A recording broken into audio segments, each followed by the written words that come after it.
Hello, hello, hello to anybody out there in ACDC convention land. This is Grant Linneberg from Pushing Cardboard, and I'm with my very special episode guest, Harold Buchanan of design fame, of SD HistCon fame, online magazine, conflicts of interest. Harold does all kinds of things. Welcome, Harold. Grant, thanks for the invite. Great to be here, and I look forward to a long and vigorous conversation. Well, I hope it's both those things, because one without the other could be a little bit of, a little bit upsetting. Yes, so true. Just to ease into it, Harold, I'm up here in lovely Calgary, Alberta. We're having a Chinook, which means it's a nice warm wind that took the temperatures from 10 degrees below zero to 10 degrees above zero in a day. But that's not going to mean much to you, where the weather's probably like the same every day, 365. Yeah, much more above zero here than below. And, San Diego's great, right? It's a very predictable life. It's sunny for the most part. And when it gets cold, it's like that's when it's 58 or 59, and we all complain. I'm never sure if when you and I are talking, I'm not sure if we're talking about Fs or Cs or Ks or. I know you're talking Fs, and but mainly because it's all I know. Yeah, that's right. And then I made it easy. I said above or below freezing, so that's then you don't really have to worry about a C or an F. Well, that's I guess everybody that tunes in from the Northeast is probably jealous of you as well, but they'll have my back because they got some terrible weather out there this year too. It's been amazing, and I grew up in Ohio and lived in Boston, outside Boston, for a couple of years, and so I'm empathetic. And when we move out here, we get soft. San Diego, you just get soft. It's terrible. Yeah. But you're from Ohio. It seems like Ohio is like this fertile ground for wargamers. Well, it's because there's nothing else to do in Ohio. Yeah, fair enough. If that's the case, though, it should be fertile ground right here as well. Have you been to the ACDC before? I've been around their online con. I think it's a fantastic event that they put on, and there's a great variety of things to do. One of the cool things about an online con for me is that we can just pop in and out of things. Even, somebody else is demoing a game. We don't have to have a ticket. We don't have to play. We can just pop in and look over their shoulder and hear it and see it and pop out. So all very easy. Yesterday, Pete, you found us. That's the good news, buddy. Pete's the sysop for the Mastodon Wargamers.social instance. So he's been kind of rounding up the stragglers and giving them a place to stay. That's excellent. That's good. Doing the Lord's work. Yeah, so yesterday I played. What did I play yesterday? I played the Judean Hammer. Oh yeah. With Tim. So I didn't. I eventually realized that Tim was Catastrophe Games, and they're doing a lot of interesting things. The Judean Hammer is a very interesting game, fun, super quick to play. What I haven't played that game. What system? It's like it and Bear Trap, I think, are both based on a similar system. I can't speak for Bear Trap. It's a card-driven game, operations and events, and the operations are moving and rallying troops, I guess. And then, if you end up in the same space, you fight, and you've got some asymmetric victory conditions between the Greeks and the Jewish contingent. And it was fun. What a great game. But, the other thing that he's done is he funded the art and development and, of course, the production of Stonewall Uprising. Right, which is Taylor Schuss's game, and I had the the great fortune of playing that with Taylor himself here a couple of weeks ago in San Diego at a little convention, and man, what a great bit of cultural history and just a real experience for a game. So I love what Tim's doing with that Catastrophe Games. It feels like on the fringes of our war game space right now, there's a lot of designs coming from some of these smaller publishers that are more interested in social history, or like we're seeing lots of games, or not lots, 2 games on the suffragette movement in the last few years. Stonewall, Hollandspiel had a game on recovering from what it's like to recover from a serious brain trauma. Yeah. There's all these things bubbling around the edges of our hobby right now that give us all, like, I don't know, somewhere extra to go. Yeah, the way I think about it is that we're all interested in history, right? The thing that gets me fired up about this stuff is history, and quite frankly, most of history wasn't kinetic conflict, right? Most of history was other stuff going on. Yeah. The cultural change and diplomatic influence and all sorts of things like that. So I love the fact that we are expanding into, number one, that we're expanding into those areas of history that aren't necessarily kinetic conflict, which you and I have been playing games about for 30 plus years. Well, for you, 15 plus years because you're so young, but for me, 30 plus years. 40 years for me. But the other thing that's cool, the other thing that's cool is that we're welcoming a group of people that are very that are different than you and I, right? We're really quite a heterogeneous group and have been for the past 40 years, right? So I think it's wonderful that we're seeing more and more people that are different. And if you get different gamers into the space, you're going to have them telling different stories. And one of the things that I've always liked about the wargaming hobby is, yes, there's always been this kind of nerdy white guy thing about it. Yeah. But on the other hand, it has always been open. It's been very open to the fringes, whatever they are. So I look at it as we've always been welcoming to the sort of nerdiest white guys. Well, we're pretty open to anybody, any nerdy person who wants to join our tribe. Yeah. Yeah, I like that, and I'm pretty hard on the hobby and challenging us to push beyond that. I'll try not to digress too much, but I think it's great that we're willing to allow others into our hobby, but I think that that's not enough.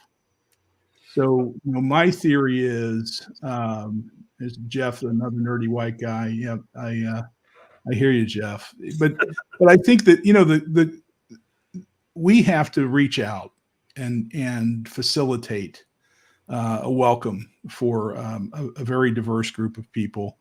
There's a bunch of stuff that I don't understand. I don't know about you, Grant, but I've got a lot of blind spots. I'm a professor and I see that all the time. There are things that I don't understand and miss.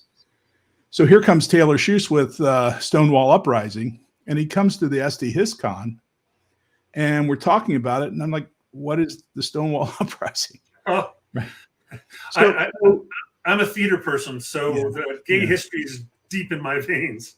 Right, and I'm embarrassed that it isn't for me, right? And but I have to be honest, and so going through the fight for gay civil rights is something that just wasn't on my radar, and I'm empathetic and I feel for them, and once again, anybody's welcome, but man, I didn't understand any of that because of my blind spots, which was the way I was brought up. So, and I don't, I'm not expecting everybody to go out and play Taylor's game, but it's a great example of new voices, right? Of people looking at different aspects of history. Well, I think this in a different way, but I think similarly about Cross Bronx Expressway, which is coming out soon. which is another kind of a social action game looking at urbanization and development of communities, right? And it's got its designer is a person of color, so there's going to be a different perspective than we're used to in our fairly white hobby. Yeah, and it's started, and we've got to accelerate it and make sure that it continues unabated. Well, I think one of the challenges is that I've found in my 40 years of wargaming that a lot of the folks in the hobby are the shy type of person, and it's hard enough just coming together to play. Trying to add promote on top of that, it takes a different kind of personality to get out there and try and broadcast what we're doing. Yeah, it does. And that's not a fault in us, right? That's just who we are for the most part. And again, I sometimes I'm a little hard on the hobby, but I think opportunity to welcome new and interesting people just broadens our perspectives. Let me give you another example. A friend of mine is a female of Filipino descent, first generation in the United States. And she's at Consim World, right? So at Consim World, I like to play 3 or 4 days of a big bite game, and then I like to go play. It's my favorite convention. The Consim World is wonderful. But, Consim World's full of, people that look like us. Old white guys. Yeah, exactly, right? Which once again, I don't blame any of us for being old white guys. We just know that. I agree with your point, Jeff. And I said, I want to connect with you and others to play some other games. They'll take a day or so each, but I want to play 4 or 5 days of A Most Fearful Sacrifice. Yes. So I jump in. Bayonet Brand. He just came here because he wants a chance at winning the game, right? Brand, you're disqualified instantly. No chance.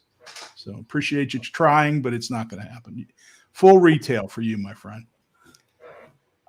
So I'm playing 5 days of A Most Fearful Sacrifice. And we had a brief discussion of the symbols that are used on the cover of the game. That I of course reflect history, but also currently reflect some issues around white supremacy. And I was talking to her about it, and she said, how could I even think about playing a game like that, right? I mean, she sees the symbols, and it's a sensitivity that I once again, I'm blind to. I'm learning, I'm growing, but I'm a little bit blind to that. So anyway, I'm excited about the direction that the hobby's going, right? We're going to continue playing hex and counter games for as long as you and I live. But I'm excited that we've got new and different ideas to expand the quantity of games that are available to us that are historical. It's amazing.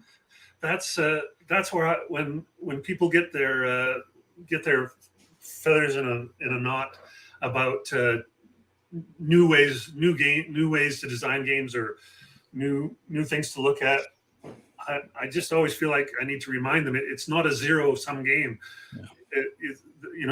Making more new types of games doesn't seem to me to be decreasing the number of old types of games that are still being made. There's still hex and counter games being made every day. Right. There's a great book that was very popular in the 90s. It was Who Moved My Cheese? It was a very short book, and it's a lot of kind of fast answer business strategy books, usually very cheesy. Well, this one literally cheesy. And the book was really about, when you're the mouse in the maze and you know where the cheese is, then it's a very comfortable existence. But when you feel like somebody's moving your cheese, it may be better cheese and it may be a better place. But man, when somebody moves your cheese, you're going to get upset. And that's often what happens, right? That we feel like people are moving our cheese. People move my cheese, right? I've had my cheese moved before. And I think sometimes when I profess or complain too much about restrictions in the hobby or limitations or perspectives or whatever. People feel like I'm trying to move their cheese. And man, Hex Encounter war games to the end. I played one last weekend. Yeah, right. Yeah. Yeah. Well, I mean, my wife keeps telling me change is good for me. I never like it, but I know she's right.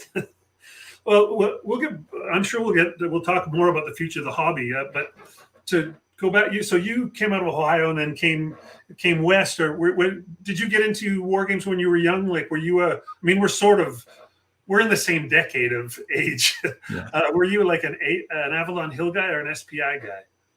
Well, I think I was an Avalon Hill guy. The guy I played games with for the most part in high school was an SPI guy. So it was a good mix. I started, I had a middle school teacher, Mr. Smith, interestingly enough, was a history teacher. And what do we call it? Social studies at the time, I think. And he invited about 6 of us or 7 of us to come and play diplomacy at his house. And I just thought that was the coolest thing. And we did that for a handful of weekends over the course of the year we were there. And it was really eye-opening, but it wasn't until my buddy, Andy Nutgrass, his dad was the principal at our high school, and went over to his house and played a game for the first time called Battle of the Bulge. And it was the first Avalon Hill version. And boy, I just loved that. I was bit by the. That was the first one that you just couldn't get enough of. Yeah. And it was so interesting. Well, just in so many ways, right? So really loved that, and still have a special place in my heart for it.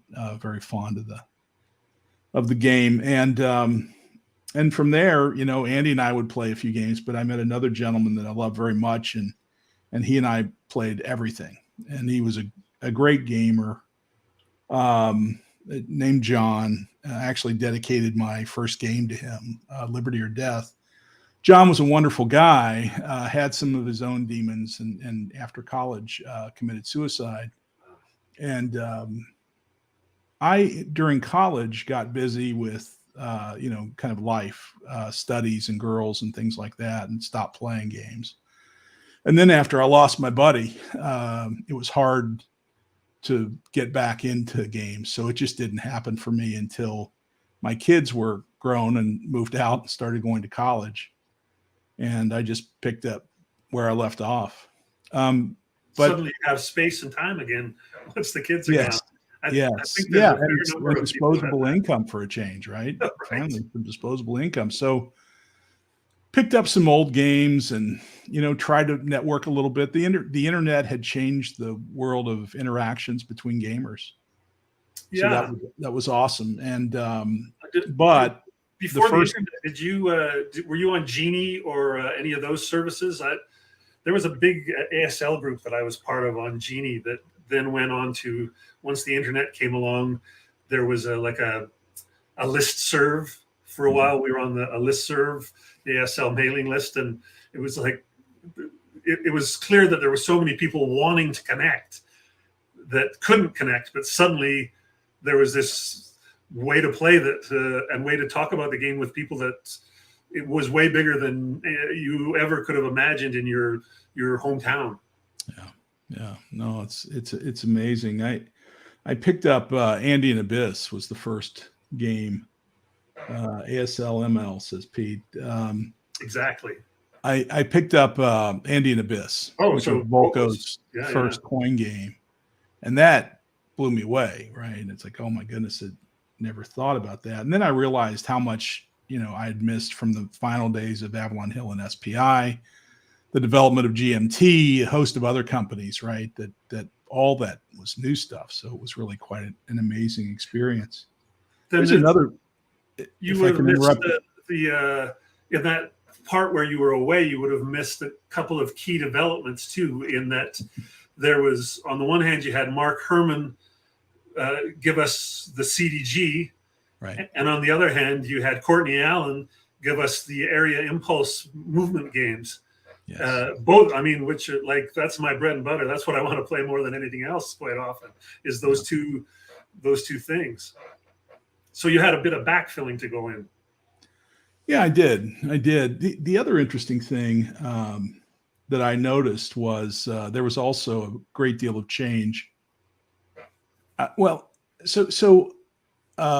I found another player here in town, and he and I played, and we had similar tastes. But I went to Consim World Expo for the first time when I started back, and when I was there, I networked a bunch. Just looked for people from San Diego and found a group, and then other people, introduced me to somebody, and I got introduced to a bunch of gamers who had been through this interesting cycle that I think wasn't uncommon. And it was a group of people that started playing war games, traditional hex and counter war games.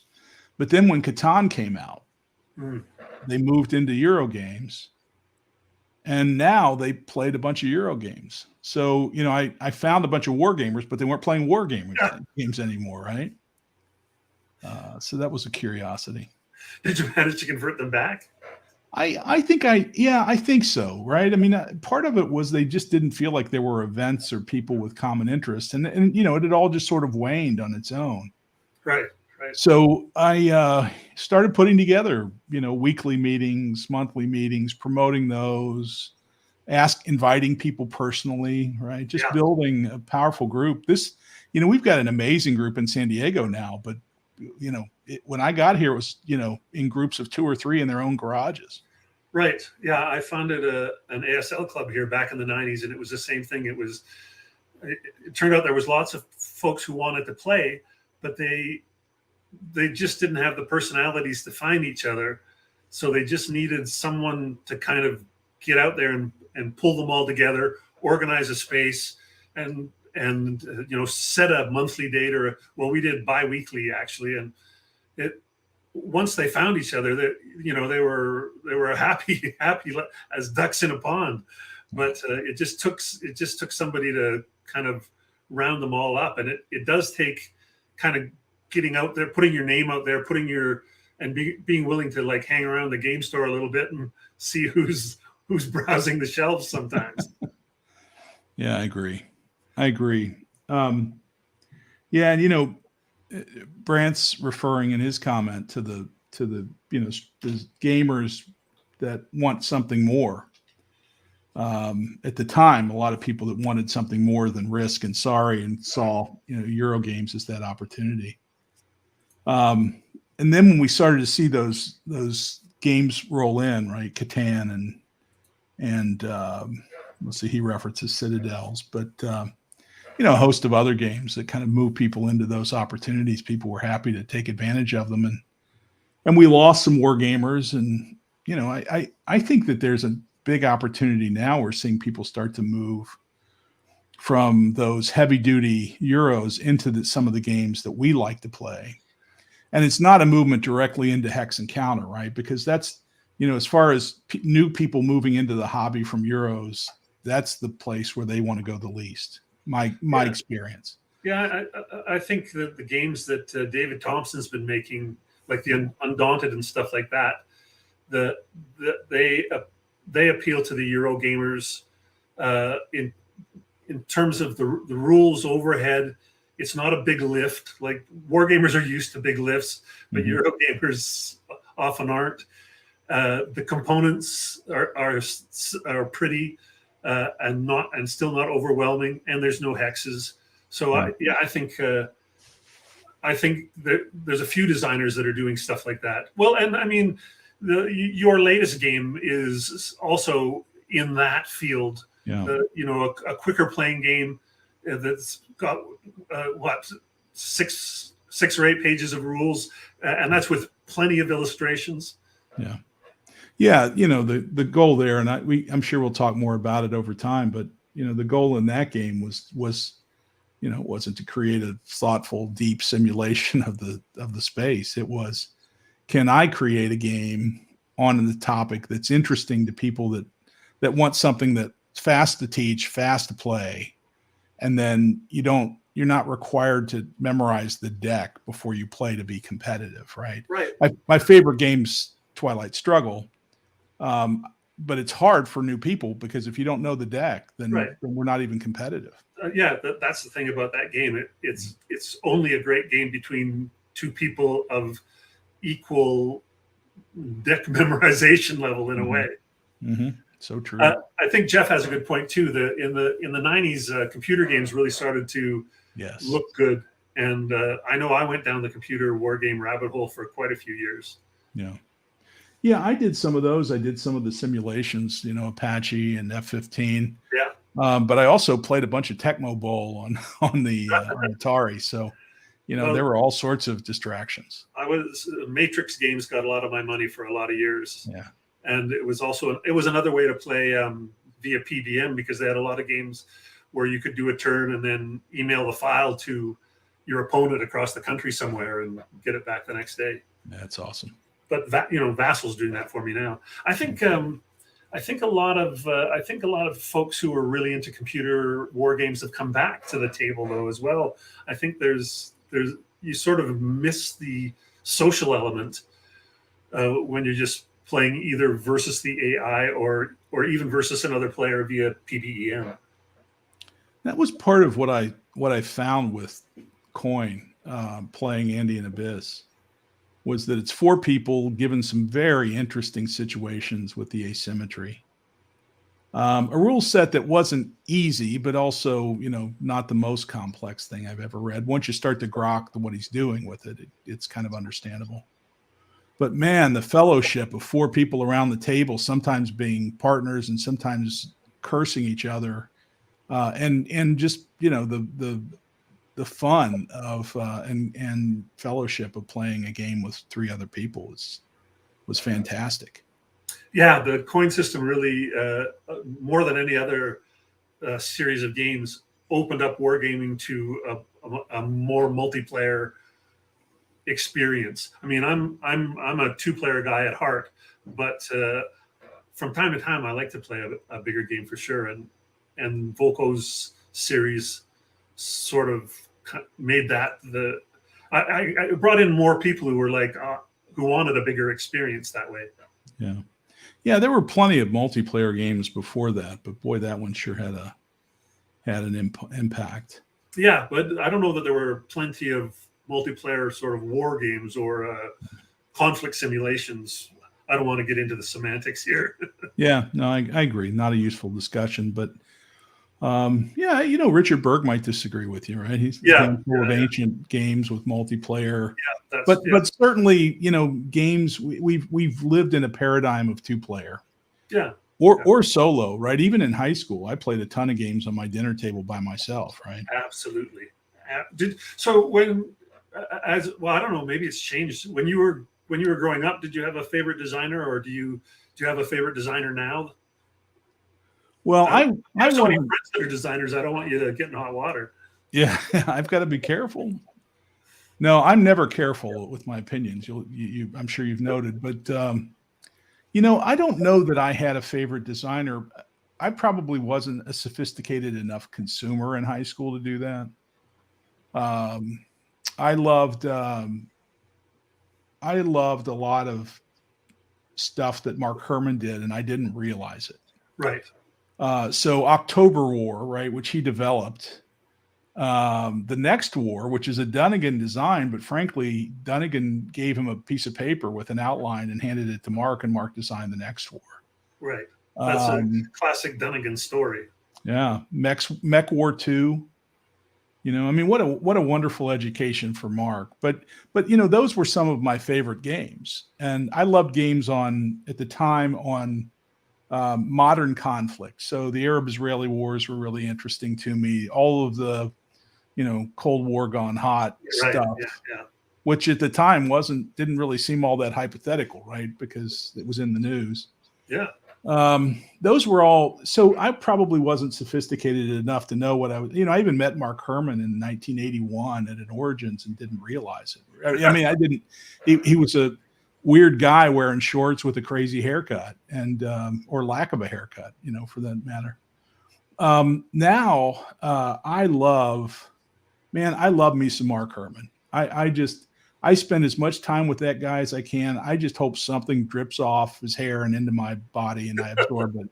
He's amazing. He's smart and thoughtful, and I just love him as a designer. I think Volko does extraordinary things.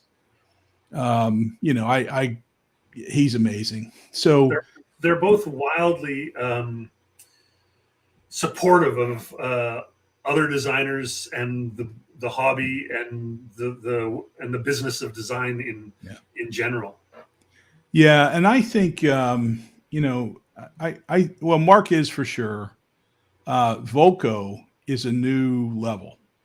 Mm-hmm. And even coming from a corporate environment where collaboration is important, I think that what Volko does is role model for any organization. I mean, his level of giving, which I benefited from, right? I remember I took a prototype of Liberty or Death to Gene Billingsley at Consim World. And frankly, I'd been playing that with my friends for a year, and that's the only reason I designed it. It was an Indian Abyss remake in my mind, right? And so we've been playing the American Revolution, and I just sent Volko an email and said, "Hey, I just want to show you what you created, right? What a cool system, and I used it here." And he sent me one back, and he said, "Are you going to Consim World?" And I said, "Yeah, I'd love to meet you." And he said, "Well, I'm not going, but meet with Gene." And so I went and met with Gene and ended up telling him about my game, showed him something. And Gene said, you need to, okay, go ahead and do it. And I wasn't really asking to do it. I was just showing off, what a cool network that you all created. So in the process of doing that, I worked with Mike Bercelli and Jordan Kerr and Joel Toppin and a handful of other coin experts kind of from around GMT. But I said, I can't really do this unless I can spend some time with Volko. So Volko said, let's set up a meeting. And every week for months, every week I would spend an hour, and I limited it to an hour. I forced that limit, which I do on many things because I just think people can't pay attention for more than an hour. But I didn't want to take up any more of his time. And man, every meeting he was there and he was contributing and he was absorbed. And I'm thinking, why in the world, right? It's just kindness. It's just a big heart. And he's done that for me, and he's done that for a ton of other people. And now with the Levian campaign system and the whole Discord server they set up for that, he's taken that, like he was already going above and beyond in his coin development. He's taken it to a whole nother level with his Levian campaign development. He has. And, it's the technology and his generosity collide. And in Levian campaign, it's a lot of just good things happening at the same time. But, the result for all of us is just a bunch of cool options for more games, right? Yeah, totally. And it doesn't. I worry that I can't keep up with how many good games are coming out. I've accepted that. Yeah, absolutely. Do you have a favorite? Do you have a favorite style of game you like to play, or you were just playing some Hex Encounter games, but you've kind of got a broad Catholic tastes here. What do you have a favorite? I don't know. I probably do. Maybe I'm not aware of it. I like to, as a designer, I think it's really healthy for me to see a whole bunch of different things. So I force myself to play new stuff with some regularity.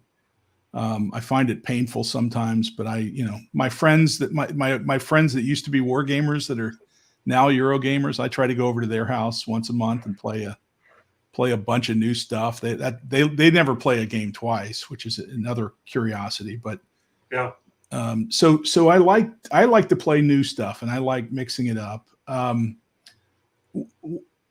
I think. I don't know. Hard to say what my favorite is. I love card-driven games. I spent a huge amount of time over the holiday playing. Let's see, Battle of the Bulge, Avalon Hill. What was it called? Card-driven. There are 4 games. It's a Battle for the Ardennes. Battles for the Ardennes. And I spent, all weekend playing that. And then I called John Butterfield during the holiday and talked to him for 2 hours about it because he was the developer. Right. So yeah, that's it. I love the American Revolution more than most things. The Mark Miklos series of games I think are phenomenal. So yeah, that's the best I can give you on favorites. Well, that's all good. That's all good. I'm a Courtney Allen fan, so those area impulse games, I'm still digging that. But you just said you were you have this kind of deep interest in the American Revolution, which of course that was your first game, mm-hmm. And just from sort of reading things you've written or talked about over the years, it seems to me a big part of your interest in designing that game was your consideration that it wasn't strictly a bipolar conflict, that it needed more than two sides to actually simulate what was really going on. Have I got that right? Yeah, I think so. Right. So I was at MIT studying finance and economic game theory, and a part of that was that when in economic game theory there are some really interesting things that relate to choices you or I might make, two people making decisions based or anticipating what the other might make. Right. The prisoner's dilemma is the classic, kind of example of a economic game theory question with two parties. At the same time, conflicts are never two parties. There's always more people at the table. And, World War II, right? Axis and Allies, no way. I mean, even Mark Herman demonstrated to us that even the British and the Americans couldn't agree all the time. Right. Yeah. Yeah, absolutely. So, and that's just the superpowers, right? The great powers. Then what about everybody else in between, right? Yugoslavia had some issues, and yeah, absolutely. So, we could go on and on and on. So, no conflict is two-partied. So, in designing your game, did given how we think of it traditionally as the colonists versus the Brits, was it difficult to find a way in to give the indigenous people and the French an equal footing, an equal share at the table in terms of making a game? Yeah, well, first of all, they weren't equal, right? I mean, so I concern myself less with equal. No, I mean equal as a game, not as a. Yeah, no, that's the problem, right? There's the history, and then there's our need to make it a game where you have four people at the table that feel like they have some equal interest in winning. Right. So that's an astute point. I think first of all, the people don't realize, people don't know enough about the history of the American Revolution. Especially when we've been fed a big dose of it in 7th grade, and we, George Washington, Superman, and all of that stuff, right? Which he probably was Superman, by the way. But I think, in 1779, the largest military action for the Patriots in the North, right? So we're excluding the Southern campaign. The biggest was a movement against an armed movement against the Iroquois, and so that was the biggest action in the North during that year. It's crazy when you think about it, right? And it's only crazy. It only feels crazy because we don't think of it that way, and that there really was a battle for the rights of the colonists, and then there was a frontier war. Right. And that frontier war was just as distracting to everybody as the battle. The other thing that's interesting with the native faction is that the during the French and Indian War, the natives chose, for the most part, not exclusively, and also true during the American Revolution, chose the French because the French were less intrusive. The French brought traders, and the British brought farmers, right? I mean, they brought colonists to settle. And there's a big difference, and that's why that happened. So then you jump forward to the American Revolution, right? And so then you've got the Patriots and the British, and the native factions have to choose. Well, who do you choose, right? Do you choose the people that want to settle on your land and push you out? Or do you choose the British? And they didn't have any choice but to choose the British. And the proclamation line of 1763 was set by King George. So it was an attempt to allow the native peoples to maintain on the remainder of their, but so for me, it was easy to give them a seat at the table with that perspective. But they were never going to win. And so in the context of my little game that covers 8 to 10 years, 6 or 8 years, you can't say that they're going to win. Now, could they have maintained a better position than they maintained originally? Yeah, you can do better.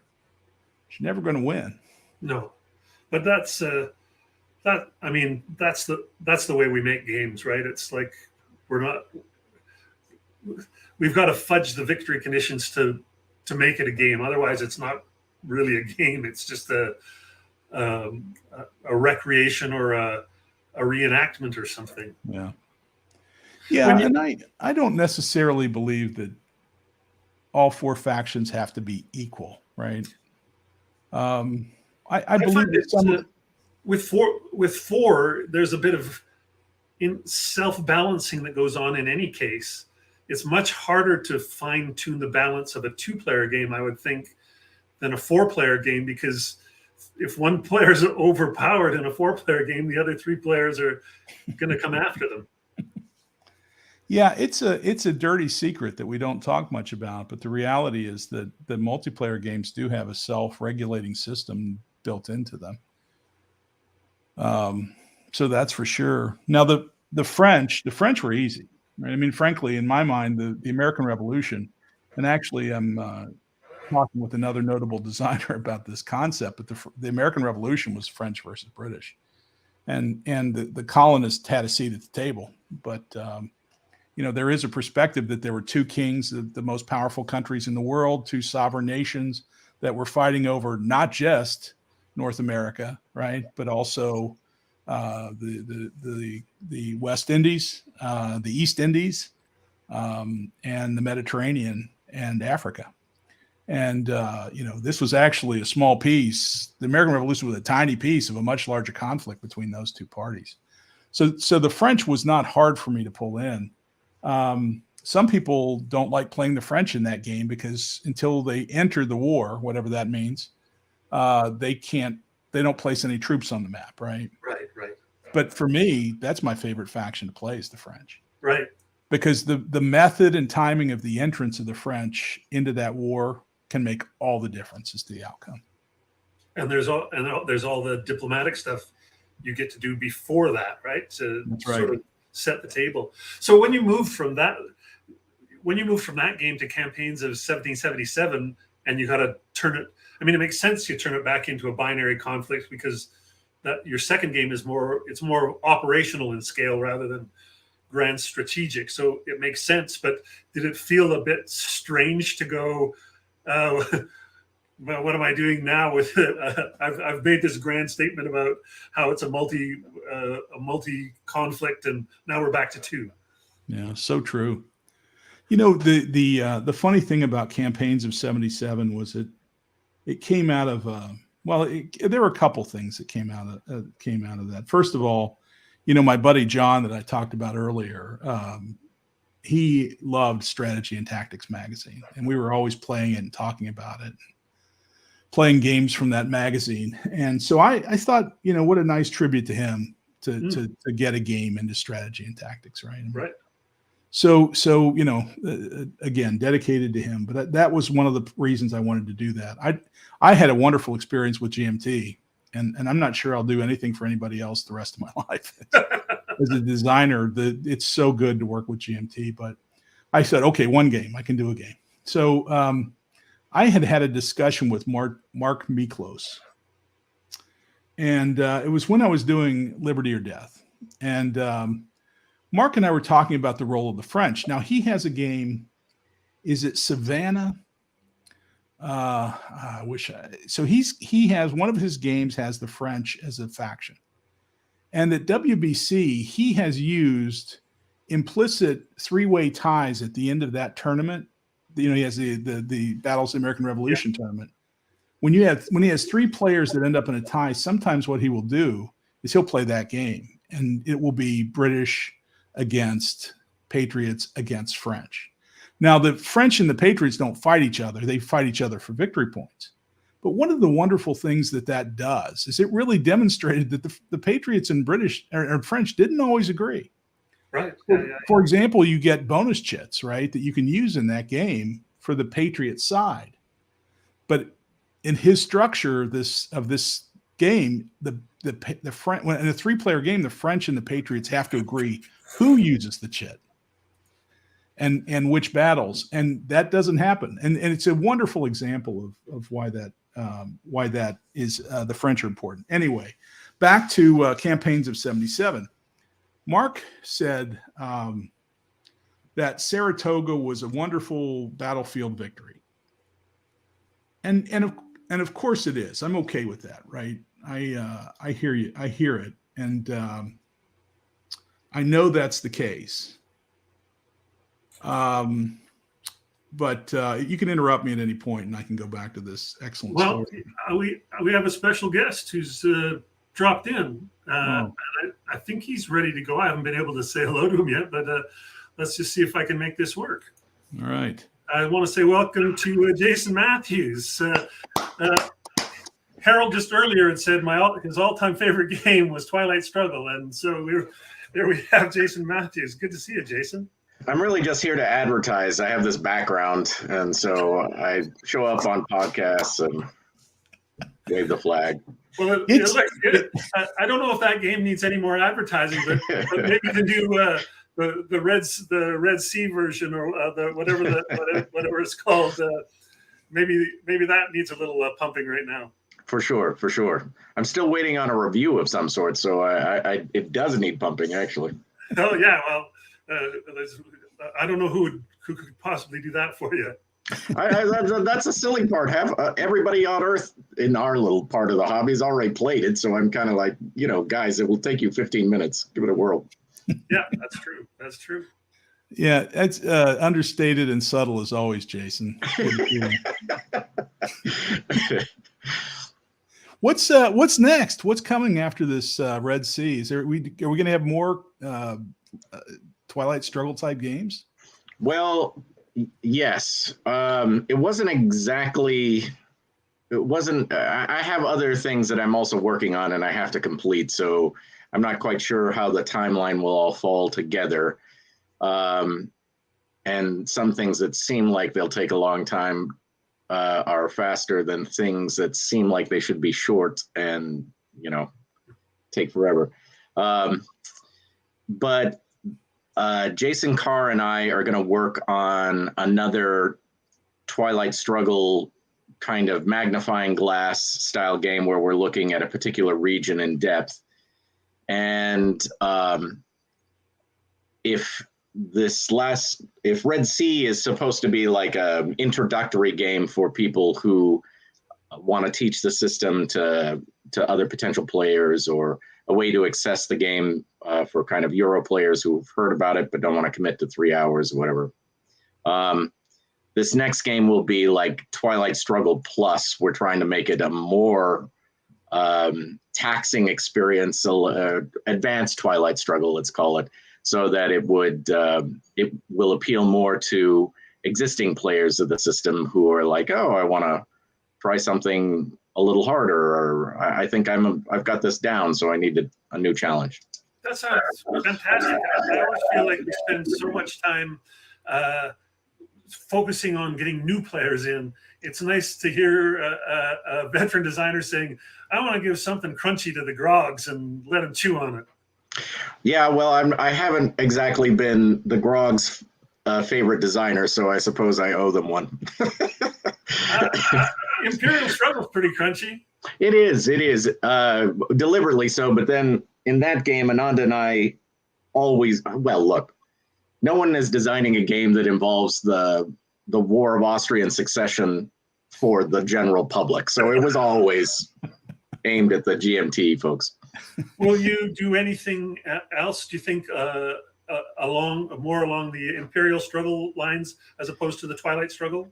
I love that system so well. And if I did, I have a lot of weird ideas for it that don't really translate all that well to like the existing context. But I really, I wanted to do a game about the competition between kind of the emerging competition between the United States and Russia over the Arctic. And I think that Imperial Struggle system, where it's sort of like tiles that represent different economic structures as well as political structures and alliances and that sort of thing, would translates well potentially to the kind of wild, wild west in the north that exists right now. The thing I love about it is how there's so many levers to pull, but they don't do just one single thing. You play one tile, and everything ripples in that game. There's so much interconnectedness. And then to go back to your idea of the struggle for the Arctic. Sitting here in Calgary, I feel like I'm between you and the Arctic, and I'm going to get walked on a little bit. Well, I mean, one of the many interesting dynamics about the politics of the Arctic is that while certain elements of NATO, including the United States, would like NATO to extend its operations and reach to the Arctic, the Canadians are very sensitive about their sovereignty vis-a-vis the Americans and how we tend to sort of trample all over it. And Canada has traditionally been the country within NATO who's been like, we got this, stay out of our backyard. Well, we're going to take all our water. That's the thing. We know you're going to run out, and then you're going to come to want ours. It's so delicious. And I'm from Los Angeles, and Harold's in San Diego. So yes, we're coming for your icebergs. There's no we're going to run out. We have run out of water. Well, do you know the little island that the Canada fights with the Danes over? I do. Do you have that? I heard about this in Denmark, actually. And you switch vodkas or something at the island, or I think you put a bottle of rye whiskey, and then they come back with a bottle of schnapps or something. And whoever's there last leaves their mark. Yeah. Well, let's hope it turns into something a little more heated, because we need more material for war games. We do. Jason, thanks for dropping in, man. I don't want to take up much of your time, but great seeing you, and appreciate the quick drop in. Yeah, my pleasure. I wanted to leave you. You were in the midst of a very interesting discussion on the nature of the Revolutionary War and the participation of the French, but I did have a question for you to get to when you can during this extended discussion, which is the wargaming part of the hobby is really the origin of the hobby, as not in gaming in general, but just sort of this hobbyist, more intensive style of gaming. But it was marginalized for a very long time. And I'm curious why you think that happened. And now, as the gaming renaissance occurs and the wargaming renaissance occurs with it, what are the next steps for us to reemerge as a thriving and important part of the hobby? Wow. Well, that's heavy, and I don't think it's fair for you to leave us with that. I think that you should have to answer it, but maybe maybe you can have a future podcast with Grant here, and you two can chew that. I'm not sure I have a response. Yeah, I can't sort of separate. I can't separate all the different facts that led to what felt like wargaming or historical gaming, kind of taking a powder sort of in the 90s for a while, and then I can't separate out all the factors that led into that. Was it that we were sort of suddenly unfashionable, or was it the rise of computer wargaming that was attracting people? I think there was a fair number of things that were playing into it. Yeah, I agree. I mean, obviously there were a ton of it, and then there's like a trendiness to all arts, right? We were succeeded a little bit by role playing. Role playing was succeeded by CCGs. CCGs were succeeded by Eurogaming. So that part's understandable, but we got to the point where we were having a near-death experience altogether, and we seem to have survived that. So that's the awesome part. And now there's a lot of innovation in the wargaming sector of the hobby that I don't see in Eurogaming, which seems to have stalled out a little bit in terms of innovation. So I think that's awesome, but we still have to get the word out a little bit. We keep coming back to that in this discussion about how hard it is for our hobby to self-promote.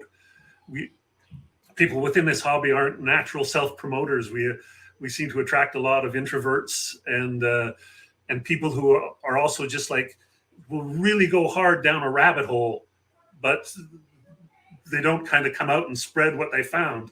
It's just kind of got down there and found out what it was. Yeah, that is a very interesting point. And also to that point, there's always actually been a lot of innovation in the historical part of gaming, but so much of it gets tried once in one design that everybody talks about, then it gets dropped and is never heard from again. I mean, the SPI guys were doing a ton of interesting things, but most of them are kind of one-offs. I think of a game like Angola that was, I think that was really innovative, and it languished for years. And all of a sudden, there's a couple of games I hear on the go. People are designed like all of a sudden they've discovered Angola, and it's like, I've got to do that 4-player thing. I've got to do that thing where you stack your orders, and that's the way it goes. Like sometimes it just takes a while for something to catch on. And that is the poster child, because I also discovered that game late, and I was like, this game is genius, and it's so old. Like it's a very long in the tooth design, and we would have benefited from incorporating some of its ideas a little earlier, I think. Yeah, totally cool game. And it's funny how that didn't catch on, but I was talking earlier about Courtney Allen and how when he came up with the area impulse thing, Avalon Hill did, eventually 4, but then since then, MMP's done a couple, yeah, and Mike Ranella's made a whole career out of doing. He does the occasional CDG, but mostly he does area impulse. And it's funny how some innovations catch on and roll, and some just kind of people agree that it was a great game, and then nobody steals the idea. Right, up front being another kind of poster child for this problem. Courtney Allen yet again. Yeah. There's a guy who should be in the Wargaming Hall of Fame just for those 2 things alone. Yeah, for sure. Well deserved also. Yeah. But a guy who's disappeared from the scene entirely, as far as I know. I don't know that he designs anything anymore. I don't know anybody who's in contact with him. I haven't heard anything about him for like 2 decades. One last little gripe about our hobby is that I think we've allowed a lot of our founding fathers to sort of fall off the stage and disappear in ways that are not entirely worthy of the hobby altogether. And I don't think we'll do that again, because media and the rest of it, the way the way the modern hobby works, we're more interconnected than we once were.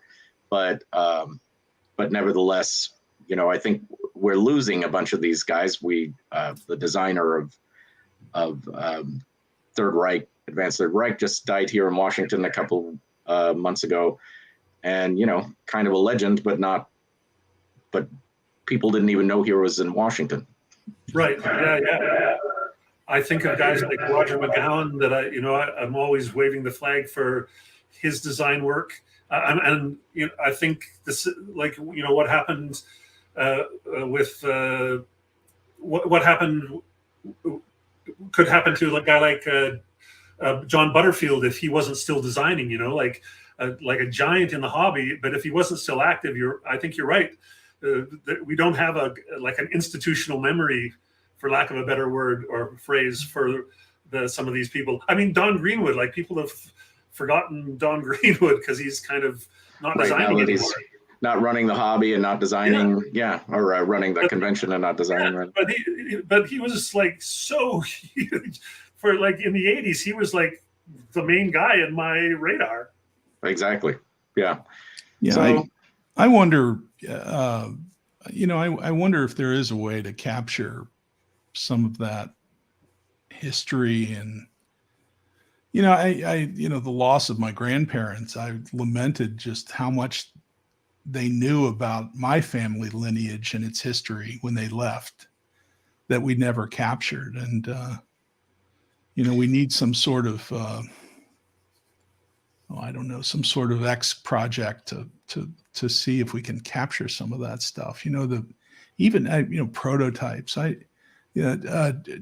When John Hall passed, I helped his sister resolve some of his estate, and she said, "Is there anything you want?" And I said, "Well, how about just a pair of dice, that John Hall used, right? And how cool that would be."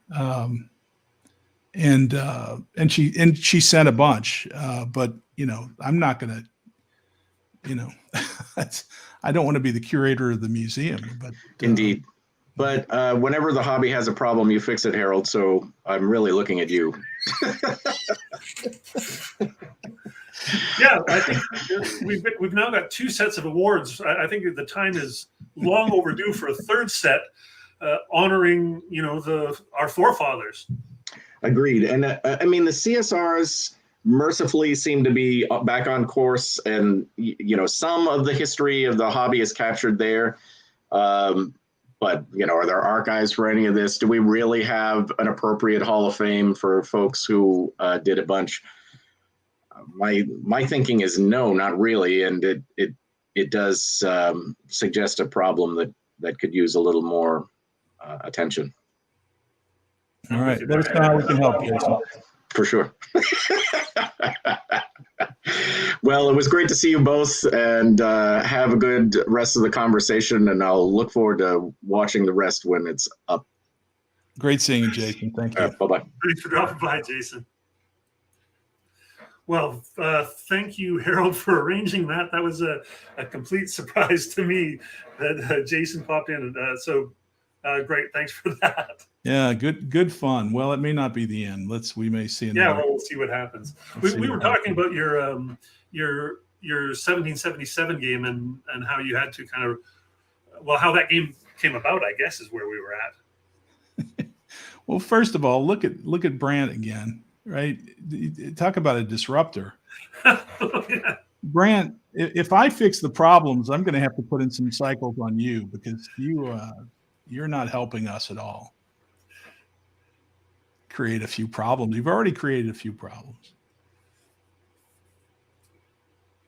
I'm sure this is just more scam so that he can win a copy of your game. It ain't going to happen. And as a matter of fact, not only is he paying retail, he's paying retail plus Canadian shipping to get it to him. So, that's huge. That's hefty. Yeah, that's a big fee.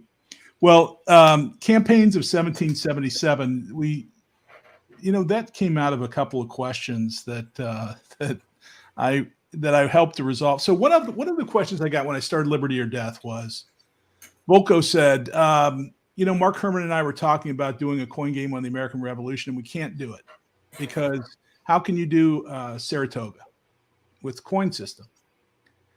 And so that was one question, right? So my response to Volko was that the Saratoga was not one event.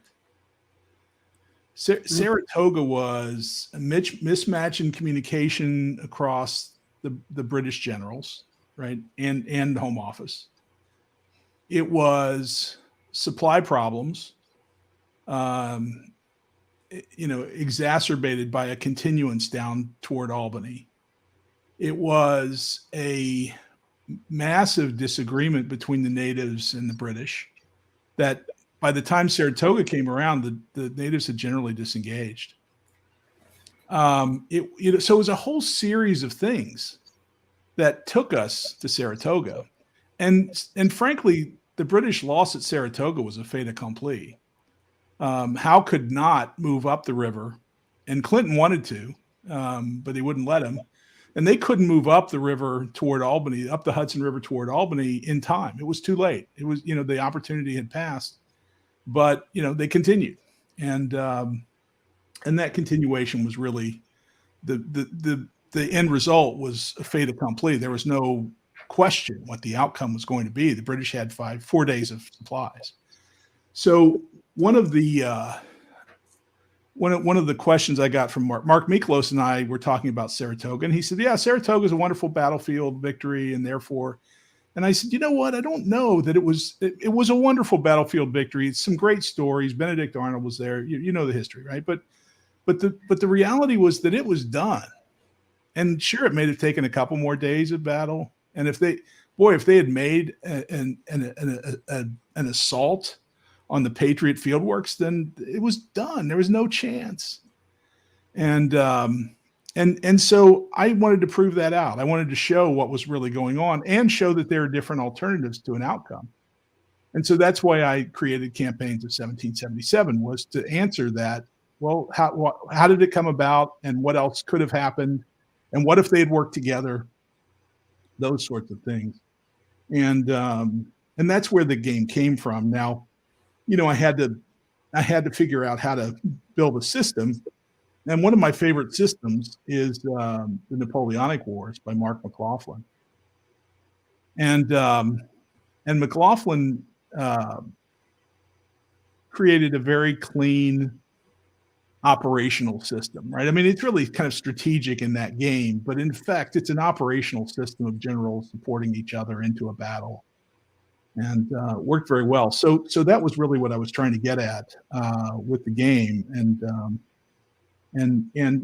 Mark hasn't changed his mind, and I'm not sure Volko's changed his mind either. But that was the attempt. Well, that's a good place. We have another. I got another surprise visitor. What? What indeed? What? I'd like to welcome fellow Canadian Brian Train to the conversation. Hi, Brian. Hello, how are you doing? I'm great. I'm glad to finally speak with you. There's only the Rocky Mountains between us. I feel like we should know each other, but the continental divide is in the way. It's a big place. I don't know how big, but I visualize you guys living at the same street, just 2 doors down. Well, Canada is like 4,000 miles wide and about 90 miles deep. It really is. Which is probably why when you meet an American, they say, "Oh, do you know Joe Taylor from Ottawa?" It's more like Brian lives in LA and I live in Denver. That's kind of. Yeah, makes perfect sense. Good to see you, Brian. How are you doing? What's going on? It looks like you're packing for a trip. I'm concerned. No. This is. Oh, you mean the thing back there? That's my 30-year blanket. I've been working in the BC public service for 30 years.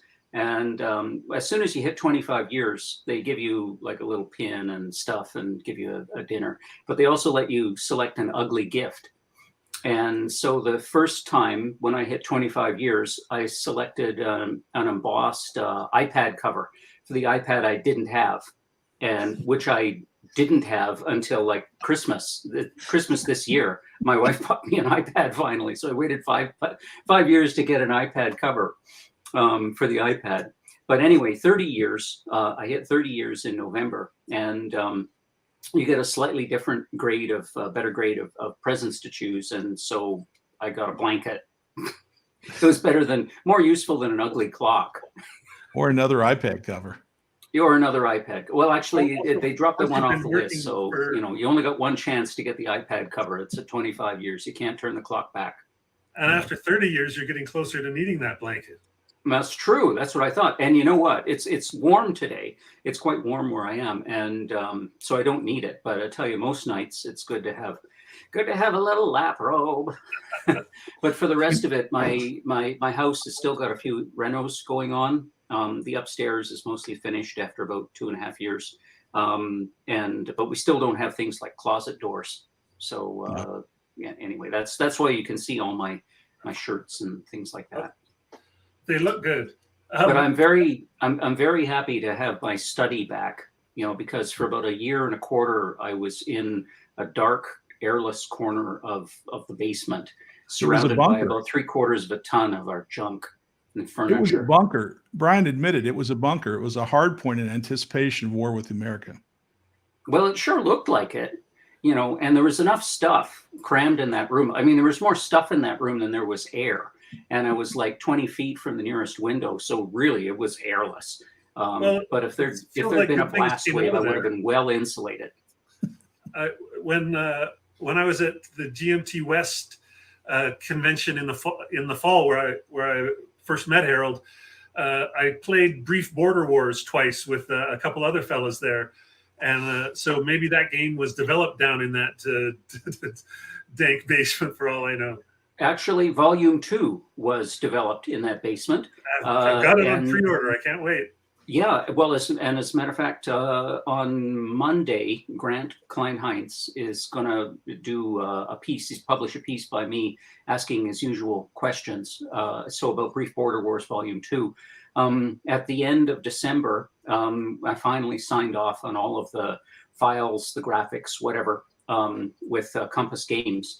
And no sooner had we done that than John Krantz turns around and says, "Oh yeah, Bill would like Volume 3 ASAP." So no good deed goes unpunished, I guess. We're running out of borders. I really enjoyed the first volume.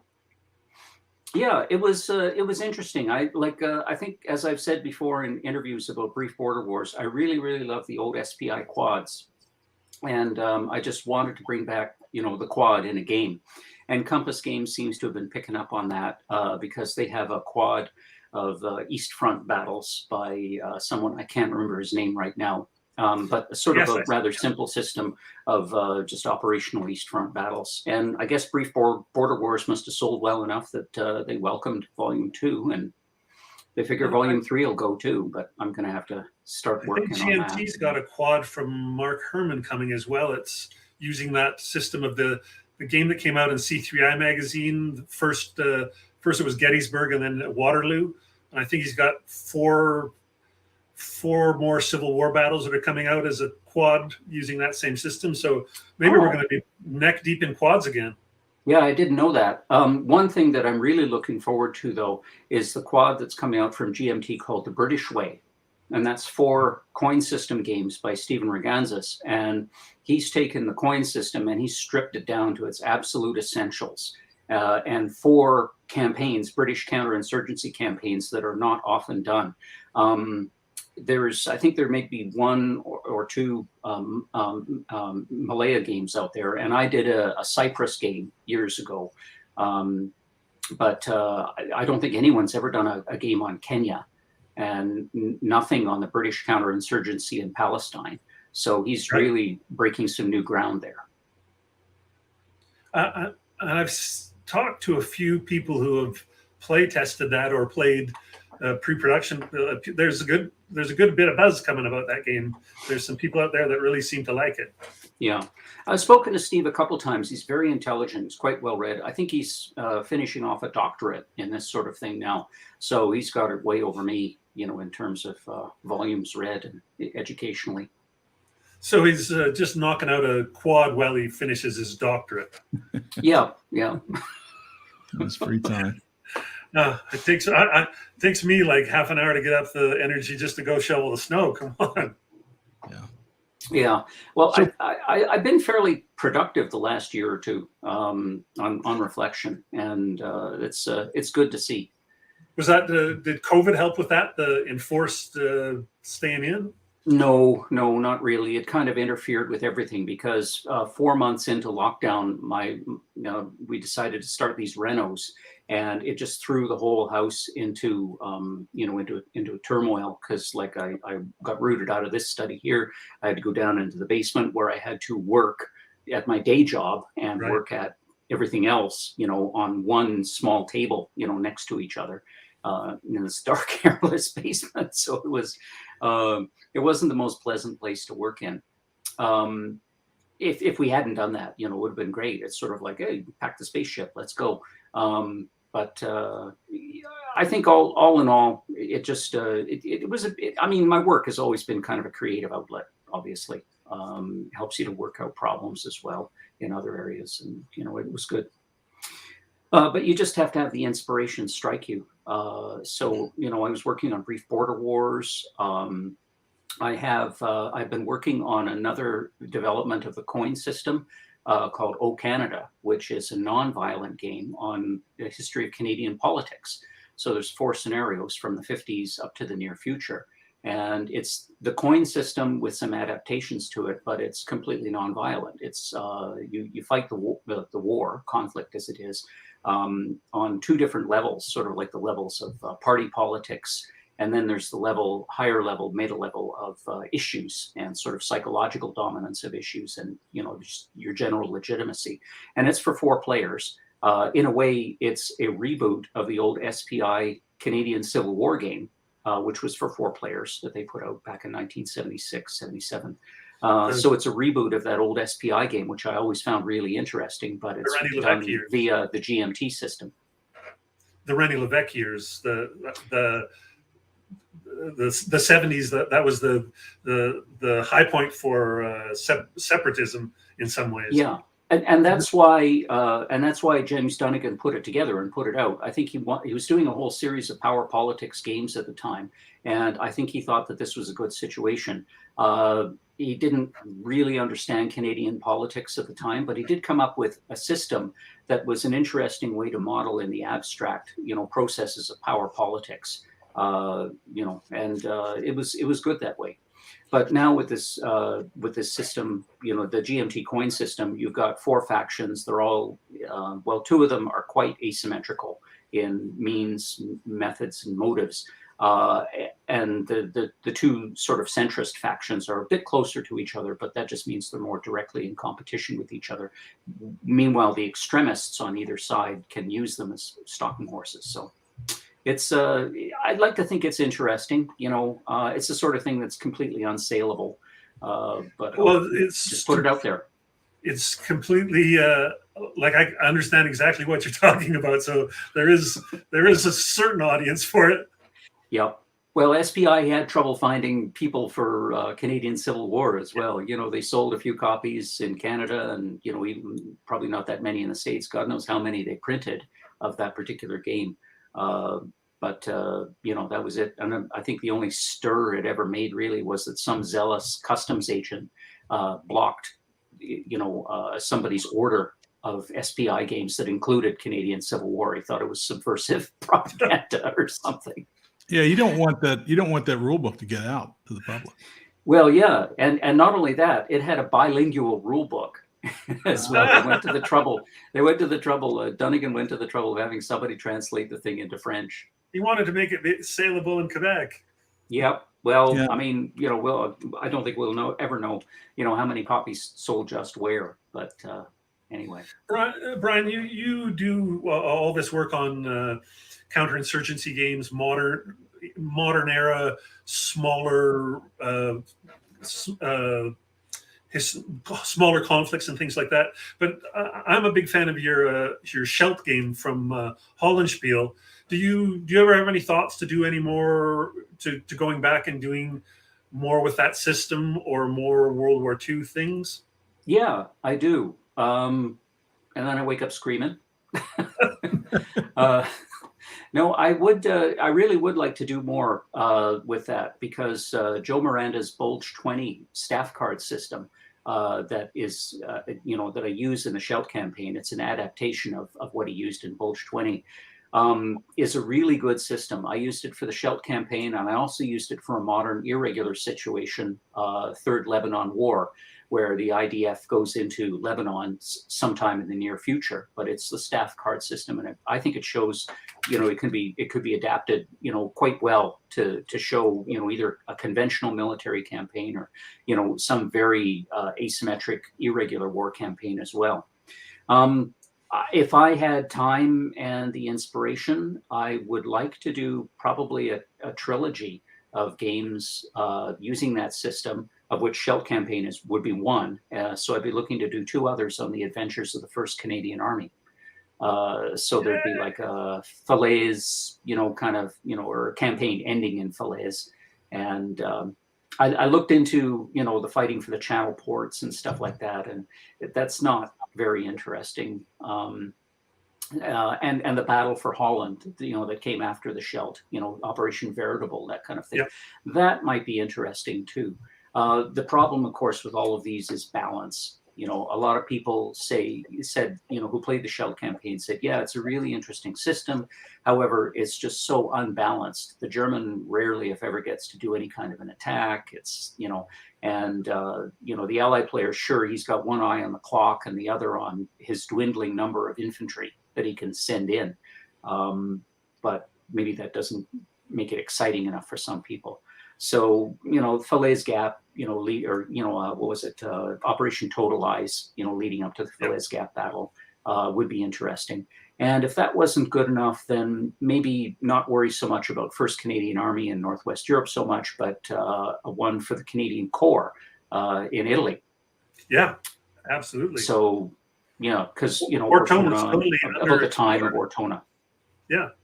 Yep. Ortona, Sure. I keep waiting for the great Ortona game. Somebody's got to do it. There is an Ortona game out there that's been done by somebody. It's a newer one. It's a lot more detailed than the only other Ortona game that I know of, which was done by Steven Newberg a long time ago. A SimCan game. SimCan game, yeah. Yeah. So Steven Newberg, he did he published a number of these Canadian games, Canadian battles. But he also did a share of Desert War titles and that kind of thing. Yeah.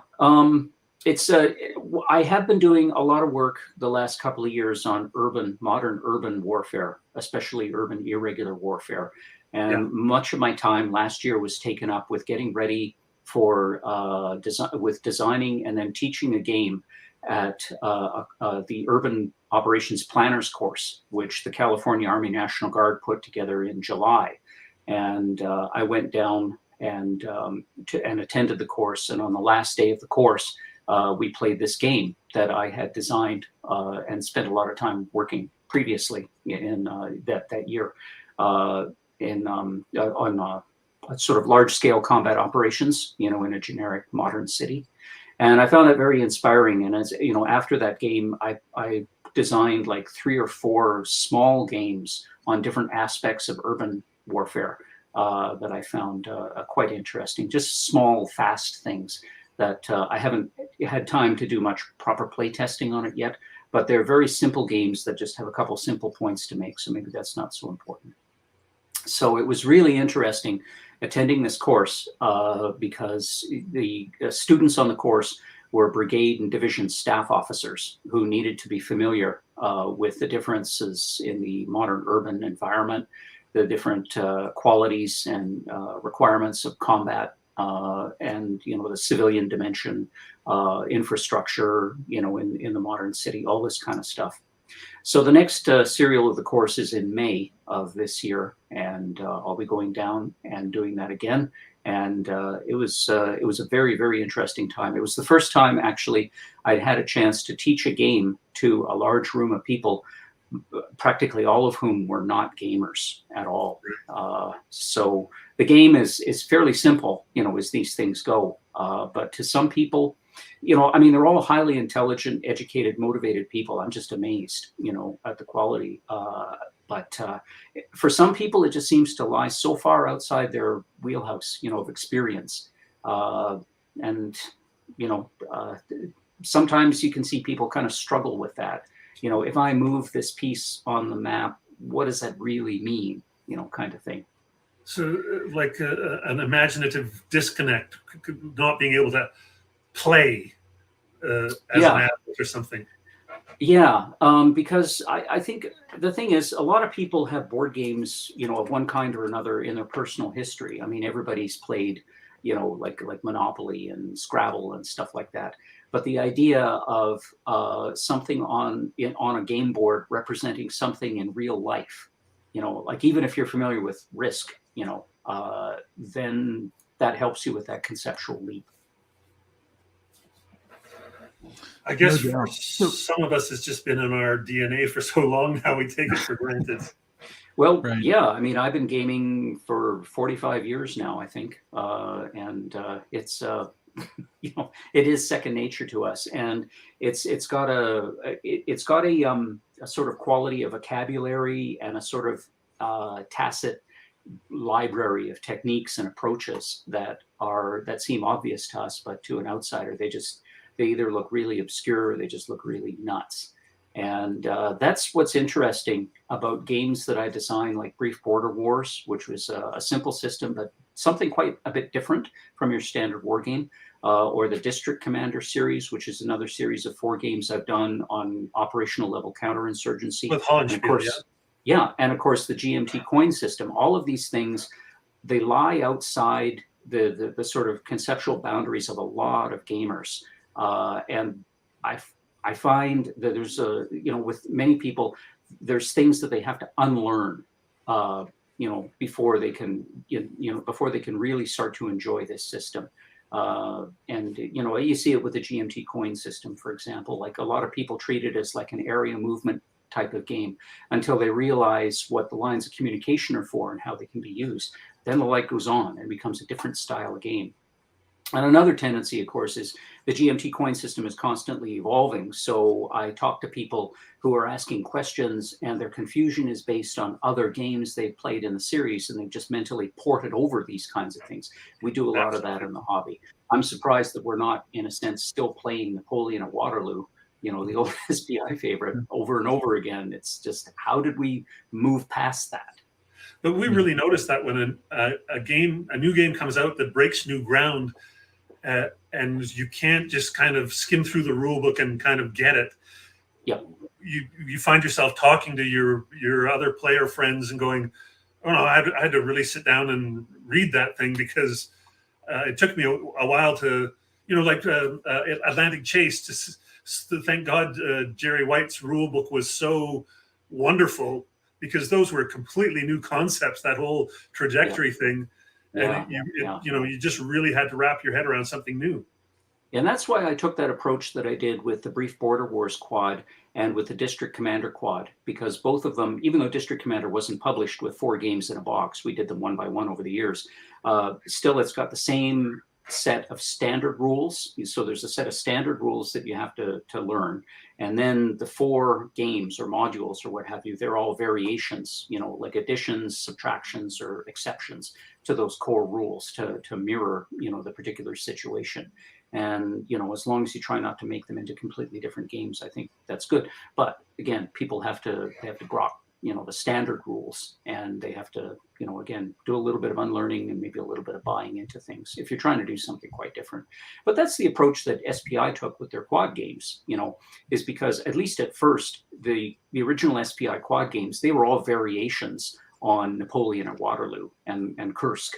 The blue and gray quads, we're kind of Napoleonic, and then the Napoleonic quads, and then Modern Battles 1 and 2, we're kind of variations on that. So Brian, 30-year blanket, you must be getting close to retirement. Well, I'm 58 now. I've got a few years to go. I think I'm going to hang in there. I like the public service. I like the job. It agrees with me. I'm working in an area, as post-secondary education. I work in the post-secondary education system of the province, and almost everybody thinks education is a good. And I'm happy to contribute to it. And the people I work with are good. It's like all you could ask for in a workplace. And you get all the usual things, feeling a contribution and all that. So I'm not ready to go just yet. Well, I'm not trying to run you off. My interest is the same thing I had in Volko and Mark Herman's retirements. Their productivity exploded post-retirement. So would love to see the Brian Train, peace dividend. Well, that's a really interesting question. And to tell you the truth, I don't know how it would land. In times when I've been able to take or had to take extended time off, I'm not really sure it led to me being more productive at all. I really don't like to think about the creative process or where it comes from or what prompts it, or when and how inspiration strikes me. It does or it doesn't. I'm wondering if maybe, a lot of it is just kind of displacement activity, just kind of, you're not exactly frustrated, but you're moving in one direction, but you need, for a form of creative relief, you need to do something in a different direction. Yeah. And so, if I lost the structure of a day job, in my life and had nothing to do except turn out games, I don't know if I'd be more productive than before. It's hard to say. Yeah, for the most part, I take my summers off. Yep. And so I got to tell you, I'm not as productive at the end of the summer as I expected to be at the beginning. Yeah. So. Yeah. So I'm. Yeah. It's interesting. Of course, by the time I retire, I'll be 65, and I'll have. Well, I think I've already got 60 published titles. So, it's I don't know. I don't seem to be slowing down much. Yeah. Maybe I'll just keep going. I love it. All good stuff for us. Brian, thanks for reacting to my clarion call for support, and good to see you, and stay warm with the 30-year blanket there. Thank you. It's nice to speak with you. Nice to see you too, Grant. And we'll see you around. Yeah, we'll speak again. I don't know if I'll be able to make it to conventions later this year. It kind of depends on what viral mutant strain we're on by then. But maybe I'll see you at Consum World. Yes. Or maybe, one day, Harold, I will make it down to SD HistCon in person. I really intend to. I love San Diego. I want to go back. We'd love to have you, but at a minimum, let's grab some dinner at Consum World. For sure. All right. Thanks, guys. I can't wait for Brief Border Wars 2. Yeah. It was supposed to be coming out late in the year. I don't know when exactly, but everything's done. So all I got to do is just print the thing. But when and how that's going to work out, I can't say at this point.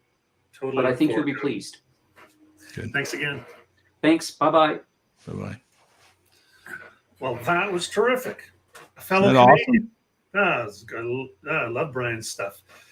Great games from that guy.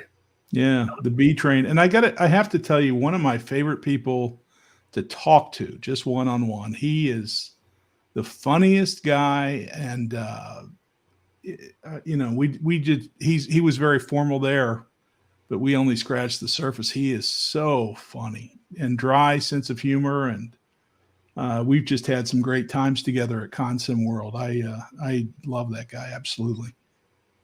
Yeah, I feel like it gives me a little Canadian chauvinism. I feel proud of him. I have no right to feel proud of him, but I do. Yeah, that's one of the heads that goes on the your celebratory mount there. That's right. Your top 5 game designers. Yes, 60 published titles. That's nothing to sneeze at. Who are the top 5 Canadian game designers of all time? Good God, I can only name probably 3. There's Brian.